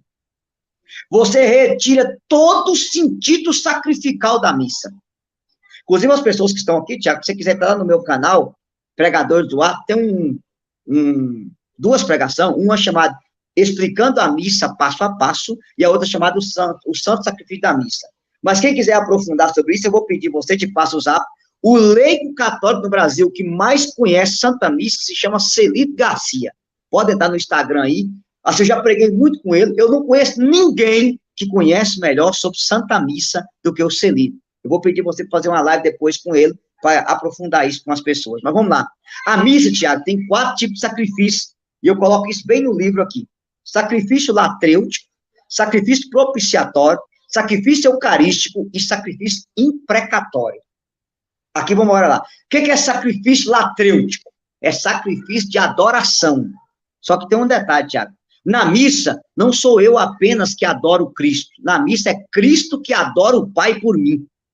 Percebe a grandiosidade disso? O que é um sacrifício de adoração? Eu não vou simplesmente à missa adorar o Cristo no altar também, mas a beleza é que na missa Cristo adora o Pai por mim. Olha a grandiosidade disso. Depois, a missa é um sacrifício propiciatório, ou seja, de perdão dos pecados. Só que tem um mistério. Não sou eu apenas que peço Cristo perdão. Na missa, Cristo pede ao Pai perdão por mim. Olha como que isso é bonito, se olhar por isso. Não. Terceiro, é um sacrifício eucarístico, ou seja, de ação de graça. Mas na missa, Cristo agradece ao Pai por mim. Cristo louva ao Pai por mim. Percebe a dignidade disso? Depois, um sacrifício imprecatório, ou seja, graças maior do que eu mereço, do que eu peço. Ou seja, na missa, Cristo merece do Pai a graça por mim. Ah, meu Deus. Cara, só isso aqui dava uma live de 1 hora para falar dos 4 sacrifícios da Santa Missa. Eu até peço você que faça essa live com o Celito, porque ninguém de leigo no Brasil entende melhor do que isso que ele. Então, você reduzir a missa a um banquete, cara, aí você já sabe que você faz vídeo sobre isso, a bagunça que tá virando as nossas liturgias Brasil afora. Entendeu? Eu ia usar outra palavra que o Moisés Rocha usa, mas deixa quieto, não vou usar, não. A tristeza que é. Então, assim, você vê missa sertaneja, e missa com berrante, e missa com mulher sambando, e missa da consciência negra com roupa de pai de santo. É uma bagunça, porque retirou todo o sentido sacrificial, aquilo que é mistério da fé, que o católico contempla essa beleza. E aí, Tiago, a gente tem que ser direto. E a partir da hora que eles colocam a missa como banquete, qualquer um pode comungar, mesmo estando em pecado, tranquilamente. E a gente tem que dizer isso de forma clara, Tiago. Eu vou citar aqui, ó, parágrafo 1385. Quem está consciente de um pecado grave não deve receber o sacramento da Eucaristia antes de se confessar. 1385. Depois, vou pegar mais aqui. 1395. A Eucaristia não está destinada a perdoar pecados mortais. Isso é próprio do sacramento da reconciliação. É próprio da Eucaristia ser o sacramento daqueles que estão em comunhão plena com a igreja. Depois, parágrafo 1415. Quem quer receber Cristo na comunhão eucarística deve estar em estado de graça. Se alguém tem consciência de ter pecado mortalmente, não deve comungar a Eucaristia sem ter recebido previamente a absolvição dos pecados no sacramento da penitência. Meu irmão, vamos parar de ensinar coisa para os outros da nossa cabeça e ensinar o que a igreja ensina. Falar o que a igreja fala. Tiago, eu sempre falo nas minhas pregações, quando eu vou pregar tese doutrinária, eu falo, olha, a gente não pode proibir o que a igreja não proíbe. Por exemplo, eu bato demais em bebida, porque o álcool é uma destruição. Mas se chegar uma pessoa para mim e falar assim, eu não tenho problema com a bebida, minha mulher não tem, minha família não tem, se eu tomar uma taça de vinho, uma cerveja é pecado? Claro que não é, Tiago. Eu não posso proibir a pessoa. Eu vou dizer para ela, olha, se você puder oferecer essa taça de vinho e de cerveja pela conversão de quem é viciado, vai ser um belo sacrifício. Mas eu não posso proibir, porque a igreja não proíbe. Você entendeu? Eu não posso autorizar, que é a segunda coisa, o que a igreja não autoriza. Eu não posso autorizar um casal tomar anticoncepcional e comungar, porque é pecado grave. Inclusive, Tiago, eu queria até citar para as pessoas, o Padre Preto, que você conhece, escreveu esse livro aqui, ó, Contracepção. Vou mostrar para o povo aí. Você pode deixar o telefone do Padre Preto ou fazer contato comigo, que eu indico o telefone para o pessoal comprar. É o melhor livro que tem na igreja sobre esse assunto. Inclusive, tem duas ginecologistas, uma ginecologista e um médico que ajuda aqui, tá? Doutora Elizabeth Kindman, que trabalha com paternidade responsável, com métodos naturais. E no final, você me lembra, Tiago, que eu vou passar o telefone de todas as ginecologistas que o pessoal pediu na live anterior, para poder ajudar eles a tirar o DIU, o anticoncepcional, e fazer paternidade responsável. Então, vale a pena adquirir esse livro. Então, eu não posso autorizar, Tiago, um casal que toma anticoncepcional, que usa DIU, que usa preservativo, comungar, porque a igreja me diz que isso é pecado grave. A pessoa vai comungar a própria condenação. Eu não posso fazer isso. Eu não posso ensinar o que a igreja não ensina. É a terceira coisa. A quarta coisa, eu não posso falar o que a igreja não fala. E a quinta, eu não quero saber o que a igreja não sabe. Pronto. Então, qual é o segredo para o católico ser católico e não cair nem na heresia, nem no fanatismo? Primeiro, não proíba o que a igreja não proíbe. Número 2, não autoriza o que a igreja não autoriza. Número 3, não ensine o que a igreja não ensina. Número 4, não fale o que a igreja não fala. E número 5, não queira saber o que a igreja não sabe. Pronto. E você vai estar livre de toda heresia. E aí, por isso que eu falo que isso aqui é o antídoto contra as heresias. Então, assim, é triste você saber a banalização que a teologia da libertação faz com o sacramento. Você equiparar a missa a uma ceia protestante é um absurdo. Não é mais presença real, não é bem assim, quer deturpar o ensinamento de Jesus, tomai todos e comeis, isto é o meu corpo. Quem come a minha carne, bebe o meu sangue, permanece em mim e eu permaneço nele. Rapaz, eu já ouvi cada coisa, que hoje eu vou evitar falar para não dar problema para nós, como deu da live anterior. Que pelo amor de Deus. Então, assim, é atroz você ver umas coisas dessas. Então, talvez, Tiago, essa quinta aqui seja uma das gravíssimas, você banalizar a Eucaristia, tirar o sentido sacrificial da Santa Missa. São Padre Pio dizia, né, o mundo pode viver sem sol, mas não vive sem Eucaristia. Ai do mundo, se não fosse a Eucaristia. É o sacrifício de Cristo perpetuando na história. A Eucaristia é, como dizia Dom Henrique lá, é a presentificação de Cristo na história. É o sacrifício do Calvário acontecendo de maneira incruenta sobre cada altar da Santa Missa. É triste você ver a que ponto nós chegamos. Né? Você quer comentar alguma coisa? Pode falar, profeta. Pode continuar. Pode continuar. Então vamos lá, irmão. Então vamos repetir para as pessoas aí, então, para a gente lembrar. Separar o amor da verdade é a primeira coisa, né? A segunda coisa, negar o poder de milagre de nosso Senhor Jesus Cristo. A terceira coisa, negar a salvação por Jesus. A quarta coisa, negar a salvação pela igreja. A quinta coisa, que é mais grave ainda, negar o valor da Santa Missa, do sacrifício. A missa vira só um banquete, que você pode fazer uma bagunça. E aí, Tiago, antes de a gente passar aqui para a penúltima coisa, eu preciso falar uma outra coisa, rapaz, que eu estava esquecendo. E eu vou ter que incluir essa aqui na sexta. De uma próxima vez a gente fala de outra. Que é a desvalorização da história da igreja.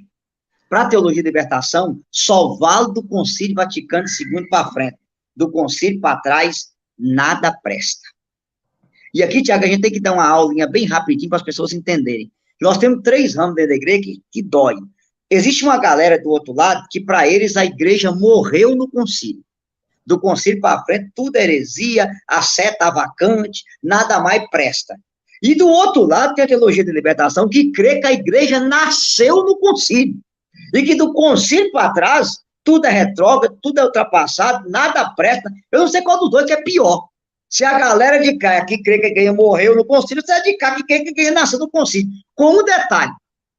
A teologia de libertação, eles não falam do concílio, eles falam do espírito do concílio. Você entendeu? Não, é o espírito do concílio. Tá. Qual é a gravidade disso aqui, Tiago? Vamos embora lá. Número 1, meu irmão. Cita para mim um documento do Concílio Vaticano II que proíbe mulher usar véu. Aonde está escrito que o véu foi abolido? Não está. Cita um documento do Concílio Vaticano II que proíbe você comungar na boca, comungar de joelho. Não está. Cita um documento do Concílio Vaticano II que obriga você a comungar na mão. Onde é que está isso lá? Não tem. Cita um documento do Concílio Vaticano II que você manda fazer da missa uma festa ou um forrozão, igual aquele que você ouviu cantando no ato penitencial. Onde é que está escrito isso? Eles nunca leram isso nos documentos do concílio, cara. Não tem um documento do concílio que fala uma coisa dessa. Você entendeu a gravidade? Aí eles pegam esse tal que veio lá do Parque das Catacumbas, né? Quer ver, o pessoal é bom acompanhar com o Bernardo Kister, que está fazendo aula sobre esse assunto, que vai interpretar o concílio. Você, pelo amor de Deus, cara. Aí bagunça a coisa toda. É como se a igreja, tudo para trás, não prestasse. Só presta para agora, e o pior, interpretando segundo a cabeça deles, e não segundo aquilo que realmente é o Concílio Vaticano II. É triste você ouvir uma coisa dessa, cara. Triste. Então, assim, infelizmente, por exemplo, vou dar um exemplo para você, muito sério. Aonde que está no Concílio Vaticano II que diz que a missa é só banquete? Não tem um documento do concílio que diz isso, cara. Pelo contrário, só para você ter ideia, a Lumen Gentium do concílio fala claramente do purgatório. Após o concílio, você não ouve uma homilia desses padres falando do purgatório, meu irmão. Rapaz, isso é de doer a alma da gente, uma coisa dessa, e tudo em nome do concílio. A Lumen Gentium fala da intenção do santo, a Lumen Gentium fala do inferno, a Lumen Gentium fala do purgatório, eles não citam nada disso, cara. Nada. Entendeu? Assim, como é que se fala? Cita o concílio segundo a cabeça deles do chamado espírito do concílio, mas em nenhum momento eles citam a verdade que é o concílio. Aquilo que realmente a igreja teve. Inclusive, assim, eu estou até aqui com um DVD do Padre Paulo sobre o Concílio Vaticano II, está ali na cadeira, muito bom, vale a pena as pessoas acompanhar o estudo, porque hoje tem uma polêmica em cima do Concílio Vaticano II, infelizmente, né? Tanto do lado de cá, que fala que o concílio é só heresia, como do lado de cá, que criou o espírito do concílio. Então, o que somos nós? Nós somos a teoria de Bento XVI. Não é nem a morte e nem o nascimento. É a continuidade. A igreja é a mesma. Não é uma ruptura com o passado e nem heresia. É uma continuidade. É a igreja de nosso Senhor Jesus Cristo. Ponto final e acabou. Então, é triste você ver a que grau a gente chega, eles usam o concílio. Rapaz, eu vou te falar uma coisa muito séria. Eu vi uma menina esses dias que veio chorar, me pedir oração, porque ela estava de véu na missa, o padre gritou com ela na homilia, mandou ela tirar o véu e disse para ela, porque nós estamos no Concílio Vaticano II, não é Concílio de Trento, onde é que você já viu isso? Cara, só que a mocinha, coitada, ela não tinha conhecimento, porque ela, minha filha, aonde está escrito no Concílio Vaticano II que você não pode ir para a igreja de véu, e que véu é coisa do Concílio de Trento? Percebe como que os caras conseguem falar umas mentiras dessa, pelo amor de Deus? É porque o véu foi abolido depois do concílio, né? Na realidade, não foi abolido, né? Teve a opção de você não usar mais, mas foi em 75. O concílio não acabou em 75, né? O concílio acabou em 65, 10 anos depois do concílio. Percebe como é que as coisas são? Então, assim, a mesma coisa, Tiago, cita um documento do concílio que diz que padre tem que andar igual todo mundo, de camiseta, de calça colada, mais justa do que o julgamento final, e que não pode usar batina em clésima. E com um detalhe, Tiago, a coisa é tão séria, que uma diocese pode ter 30 padres que andam esculhambado. Se tiver um de batina, o que anda de batina é alvo de crítica de todos os outros. Percebe a gravidade da coisa? Não é porque o hábito não faz o monge, e a gente tem que andar igual todo mundo. E é isso aí que desacralizou o sacerdócio, cara. Porque uma pessoa, quando ela vê um padre de batina, ela pensa em Deus imediatamente. Entendeu? Aquilo que eu contei para você na live anterior, de um padre que estava passando lá na beira da praia rezando o texto, a senhora foi pular do 18º andar do prédio, olhou para baixo, viu o padre, gritou o padre subiu, atendeu a senhora em confissão, ela renunciou ao suicídio, porque ela enxergou ele como padre. Então, o policial tem a farda, o médico tem o jaleco, por que o sacerdote não pode ter o seu, para se identificar que ele é padre? Aí eu tô ali no pecado mortal no aeroporto, cara, e aí eu, tipo assim, eu fico tão feliz quando eu encontro esses padres do Arauto do Evangelho, desculpa eu ter que citar o nome aqui, e até mesmo esses padres mais tradicionalistas, quantas vezes eu já confessei em aeroporto, Tiago? A gente vai viajar de avião, eu falo, meu Deus, se esse avião morrer, caiu, eu vou morrer queimado o corpo, queimar a alma no quinto dos infernos, me manda um padre, de repente você vai vendo aquele homem parecendo um bate, fala, ô, glória, e o pior, você chama o homem no cantinho aqui, pode ser aqui mesmo, filho? Pode, você sapeca os pecados dele lá no aeroporto, ele sapeca a absolvição no céu, alguns até em latinha, fala, ô, beleza, tô indo embora livre, o avião pode cair à vontade, hoje eu vou pro céu, entendeu? Então, assim, como que é bom, cara, agora você tá no aeroporto, talvez você está precisando de uma confissão, está um sujeito ali vestido como qualquer um, como que você vai identificar com um camarada desse, é sacerdote? Os caras não pensam, entendeu? O padre é um homem que morreu para o mundo, ele deixou de ser pai de família para ser pai de uma multidão, ele renunciou a ter uma mulher como esposa para ter a igreja como sua esposa, pelo amor de Deus. Aí você nota a gravidade, aonde que o documento do concílio diz que papado andar igual todo mundo? É duro, irmão, é duro. Mas vamos falar da última coisa aqui para a gente encerrar, irmão. É negar a existência do demônio e a existência do inferno. Aqui que está a gravidade de tudo, Tiago. A gravidade de tudo está aqui. Então, assim, para a teologia de libertação, o demônio não é um ser pessoal, um anjo decaído, não. O demônio é um sistema opressor, o demônio é o alcoolismo, o demônio é as drogas, o demônio é a opressão. Para eles não existe demônio. E aí, meu irmão, tá uma coisa séria. O catecismo da igreja, eu vou ter que citar isso para as pessoas, cara, porque assim a gente tem que mostrar o que a igreja mostra. Tá lá no parágrafo 28, deixa eu pegar aqui, parágrafo 28, 51. Nesse pedido do Pai Nosso, livrai-nos do mal, o mal não é uma abstração, o mal designa uma pessoa, Satanás, o maligno, o anjo que se opõe a Deus, o diabo, aquele que atravessa no meio do plano de Deus de sua obra de salvação realizada em Cristo. Cara, parágrafo 391, meu catecismo aqui é fácil para a gente poder, vai dizer assim de maneira clara, ó. Por trás da desobediência dos nossos pais, há uma voz sedutora que se opõe a Deus, que por inveja fez-os cair na morte. A escritura e a tradição da igreja vê nesse anjo destronado chamado Satanás ou diabo. Com efeito, o diabo e os demônios foram criados por Deus bons em sua natureza, mas se tornaram maus por sua própria iniciativa. Lá no 395, contudo, o poder de Satanás não é infinito. Ele não passa de uma criatura poderosa pelo fato de ser puro espírito, mas sempre criatura. Ele não é capaz de impedir a edificação do reino de Cristo.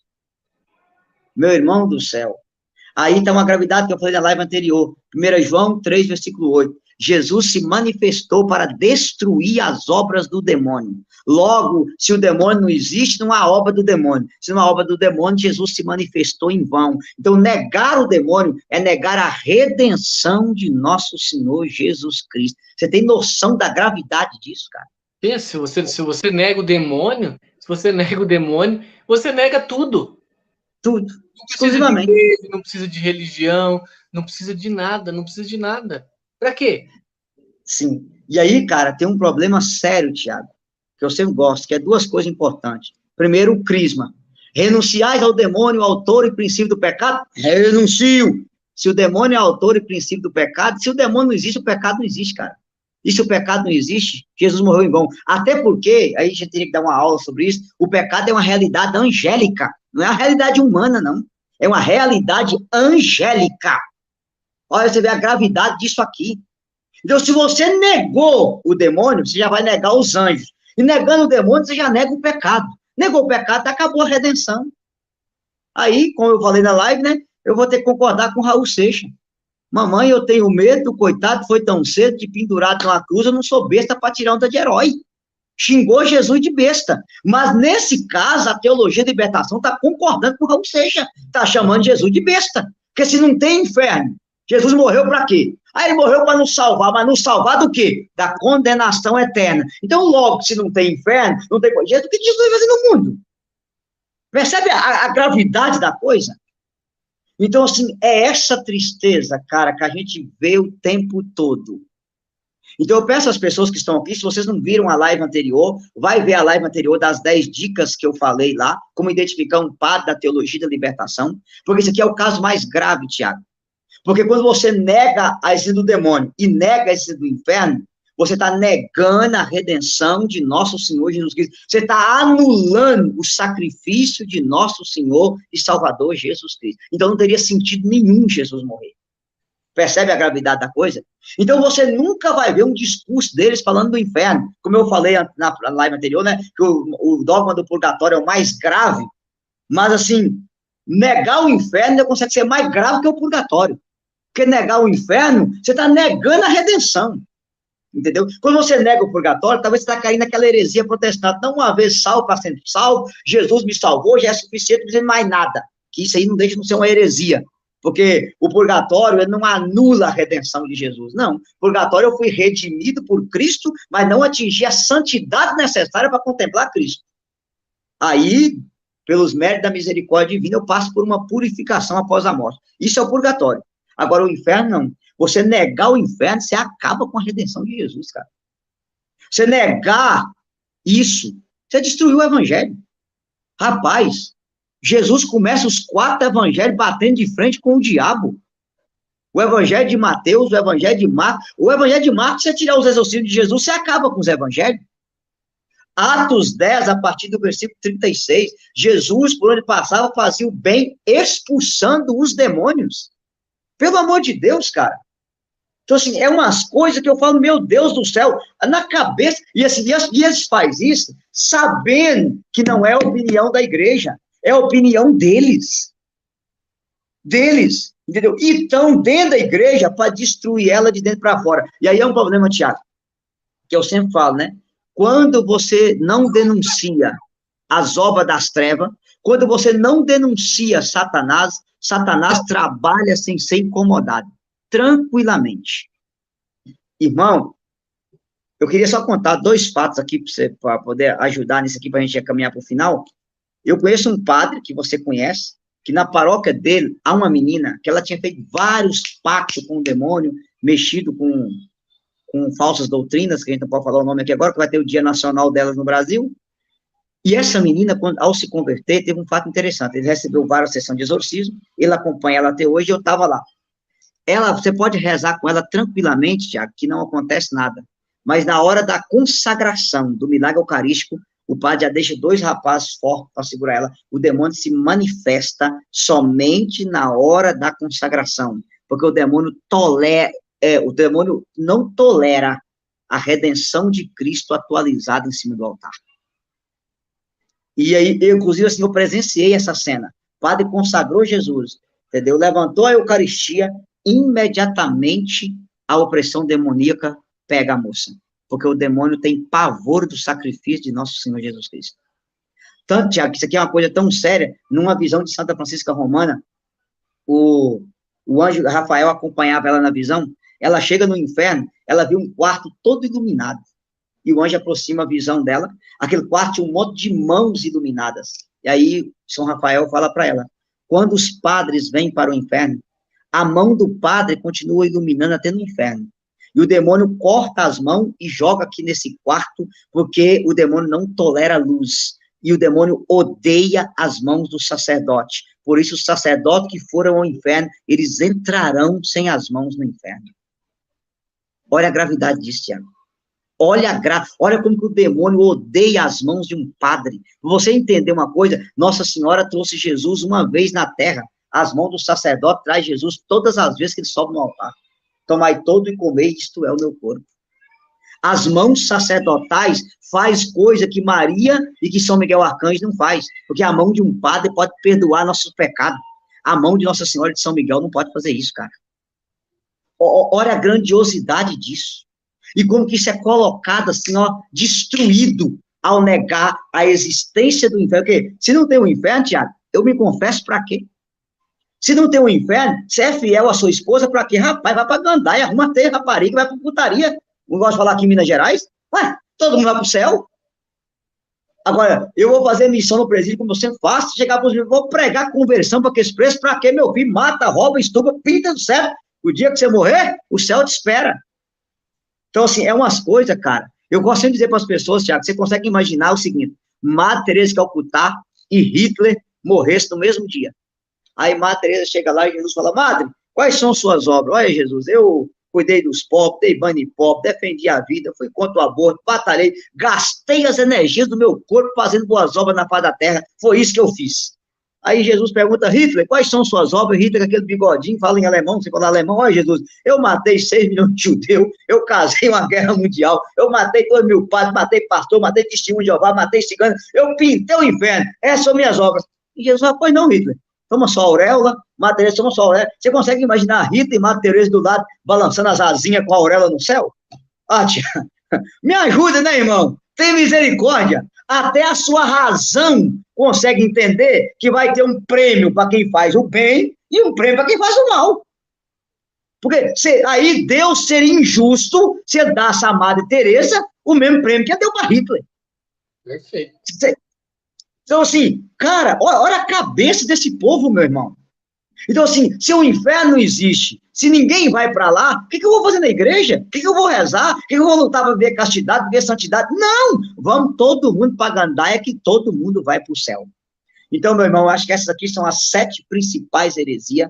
Poderíamos citar várias outras coisas, mas eu penso que ficou bem explicado. Então, negar o inferno e negar a condenação eterna e negar o diabo, você acaba com a doutrina católica. E essas são as 7 heresias mais graves da teologia da libertação. Alguém mandou alguma pergunta? Se você quiser perguntar nesses 4 minutinhos que resta aí, dá tempo. Não, então, eu acho que ficou muito claro para mim, né? O pessoal até falou assim, o Thiago deixa o Eudes falar bastante, mas assim, o especialista é ele. Eu sou aqui um jornalista que estou entrevistando, escutando, tenho o meu ministério, mas assim, eu sou café pequeno perto do conhecimento que o Eudes tem, né? E o Eudes, ele tem esse dom de saber explicar na simplicidade. Mais ou menos como acontecia com o Monsenhor Jonas Abib, ele sabia explicar muito bem na língua que a gente entende. Então, eu só agradeço o Eudes mais uma vez e posso falar para o pessoal aí que nós vamos ter muita live do Eudes sobre muitos assuntos aqui ainda no canal, se Deus quiser. Tá bom. Aí, Tiago, eu quero terminar dizendo para o povo o seguinte, ó, quem quiser aprofundar sobre o dom das línguas, esse livro aqui, ó, lançado pela Eclésia, Sons de Milagre, é de um diácono americano, PhD em teologia, que conta a história do dom das línguas em toda a história da igreja, que não é só obra da renovação. Quem quiser aprofundar a contracepção, o livro do Padre Paulo, A Contracepção, vai ajudar vocês. Quem quiser conhecer testemunho de protestante virar católico, esse livro aqui, ó, De Volta ao Lar, É um livro que tem mais de 50 testemunhos de protestantes que voltaram à Igreja Católica. Vai ajudar as pessoas. O meu livro aqui, quem quiser ajudar no lançamento, depois pode me procurar aí, As 7 Mentiras da Teologia da Libertação. Vai ajudar vocês. E aí, Tiago, o pessoal que estava perguntando sobre os pendrive estão lá. Aquele linkzinho que você postou para eles, pendrive da Fé Católica. Então, tem o pendrive da Fé Católica, 22 pregações sobre o assunto. Tem o pendrive do Fim dos Tempos, 14 pregações, que eu explico muito essa questão. Não, católico não crê em arrebatamento, Tiago. Essa doutrina do arrebatamento, ela tem 200 anos apenas. Pelo amor de Deus, nós temos que tirar essa linguagem do meio de nós. Arrebatamento é uma doutrina de 200 anos. O católico crê na volta gloriosa de Jesus. Então, eu explico o que é apostasia, anticristo, nova ordem mundial, por que católico não crê no arrebatamento. Aí tem uma outra palestra sobre quebra de maldição, que são 20 pregações sobre esse assunto. O que é maldição? Como é que já as contaminações espirituais? Tem uma sobre cura interior, tem a de família. E as pessoas perguntaram, Tiago, tem lá o livro também da cura interior. Vocês podem procurar lá para poder ajudar. Do mais, Deus abençoe todos vocês. E, Tiago, obrigado pela oportunidade de explicar isso para o povo. Vou repetir para alguém gravar. Então, tem de libertação, separa o amor da verdade, que é a mais grave, nega o poder de milagre de Jesus, nega a salvação por Jesus, nega a salvação pela igreja, banaliza o sentido sacrificial da missa, banaliza o Concílio Vaticano II e nega a existência do demônio e do inferno. Essas são as 7 coisas mais graves. Claro que a gente poderia aprofundar, mas o tempo não nos permitiu falar mais. Beleza? Amém? Então, agradeço a todos, agradeço ao Eudes, né? E mais de 700 pessoas, praticamente a live toda. Então, que Deus abençoe grandemente a todos. Salve Maria. Vou ver se eu consigo rezar até meia-noite ou depois da meia-noite, o terço aqui também. Salve Maria Imaculada, viva Cristo Rei. Os links do Eudes está tudo aqui na descrição do vídeo, do canal dele, do Instagram dele, do pendrive, está tudo aí também. Deus abençoe grandemente a todos. Salve Maria. Aleluia. Salve Maria. Viva Cristo Rei. Aleluia.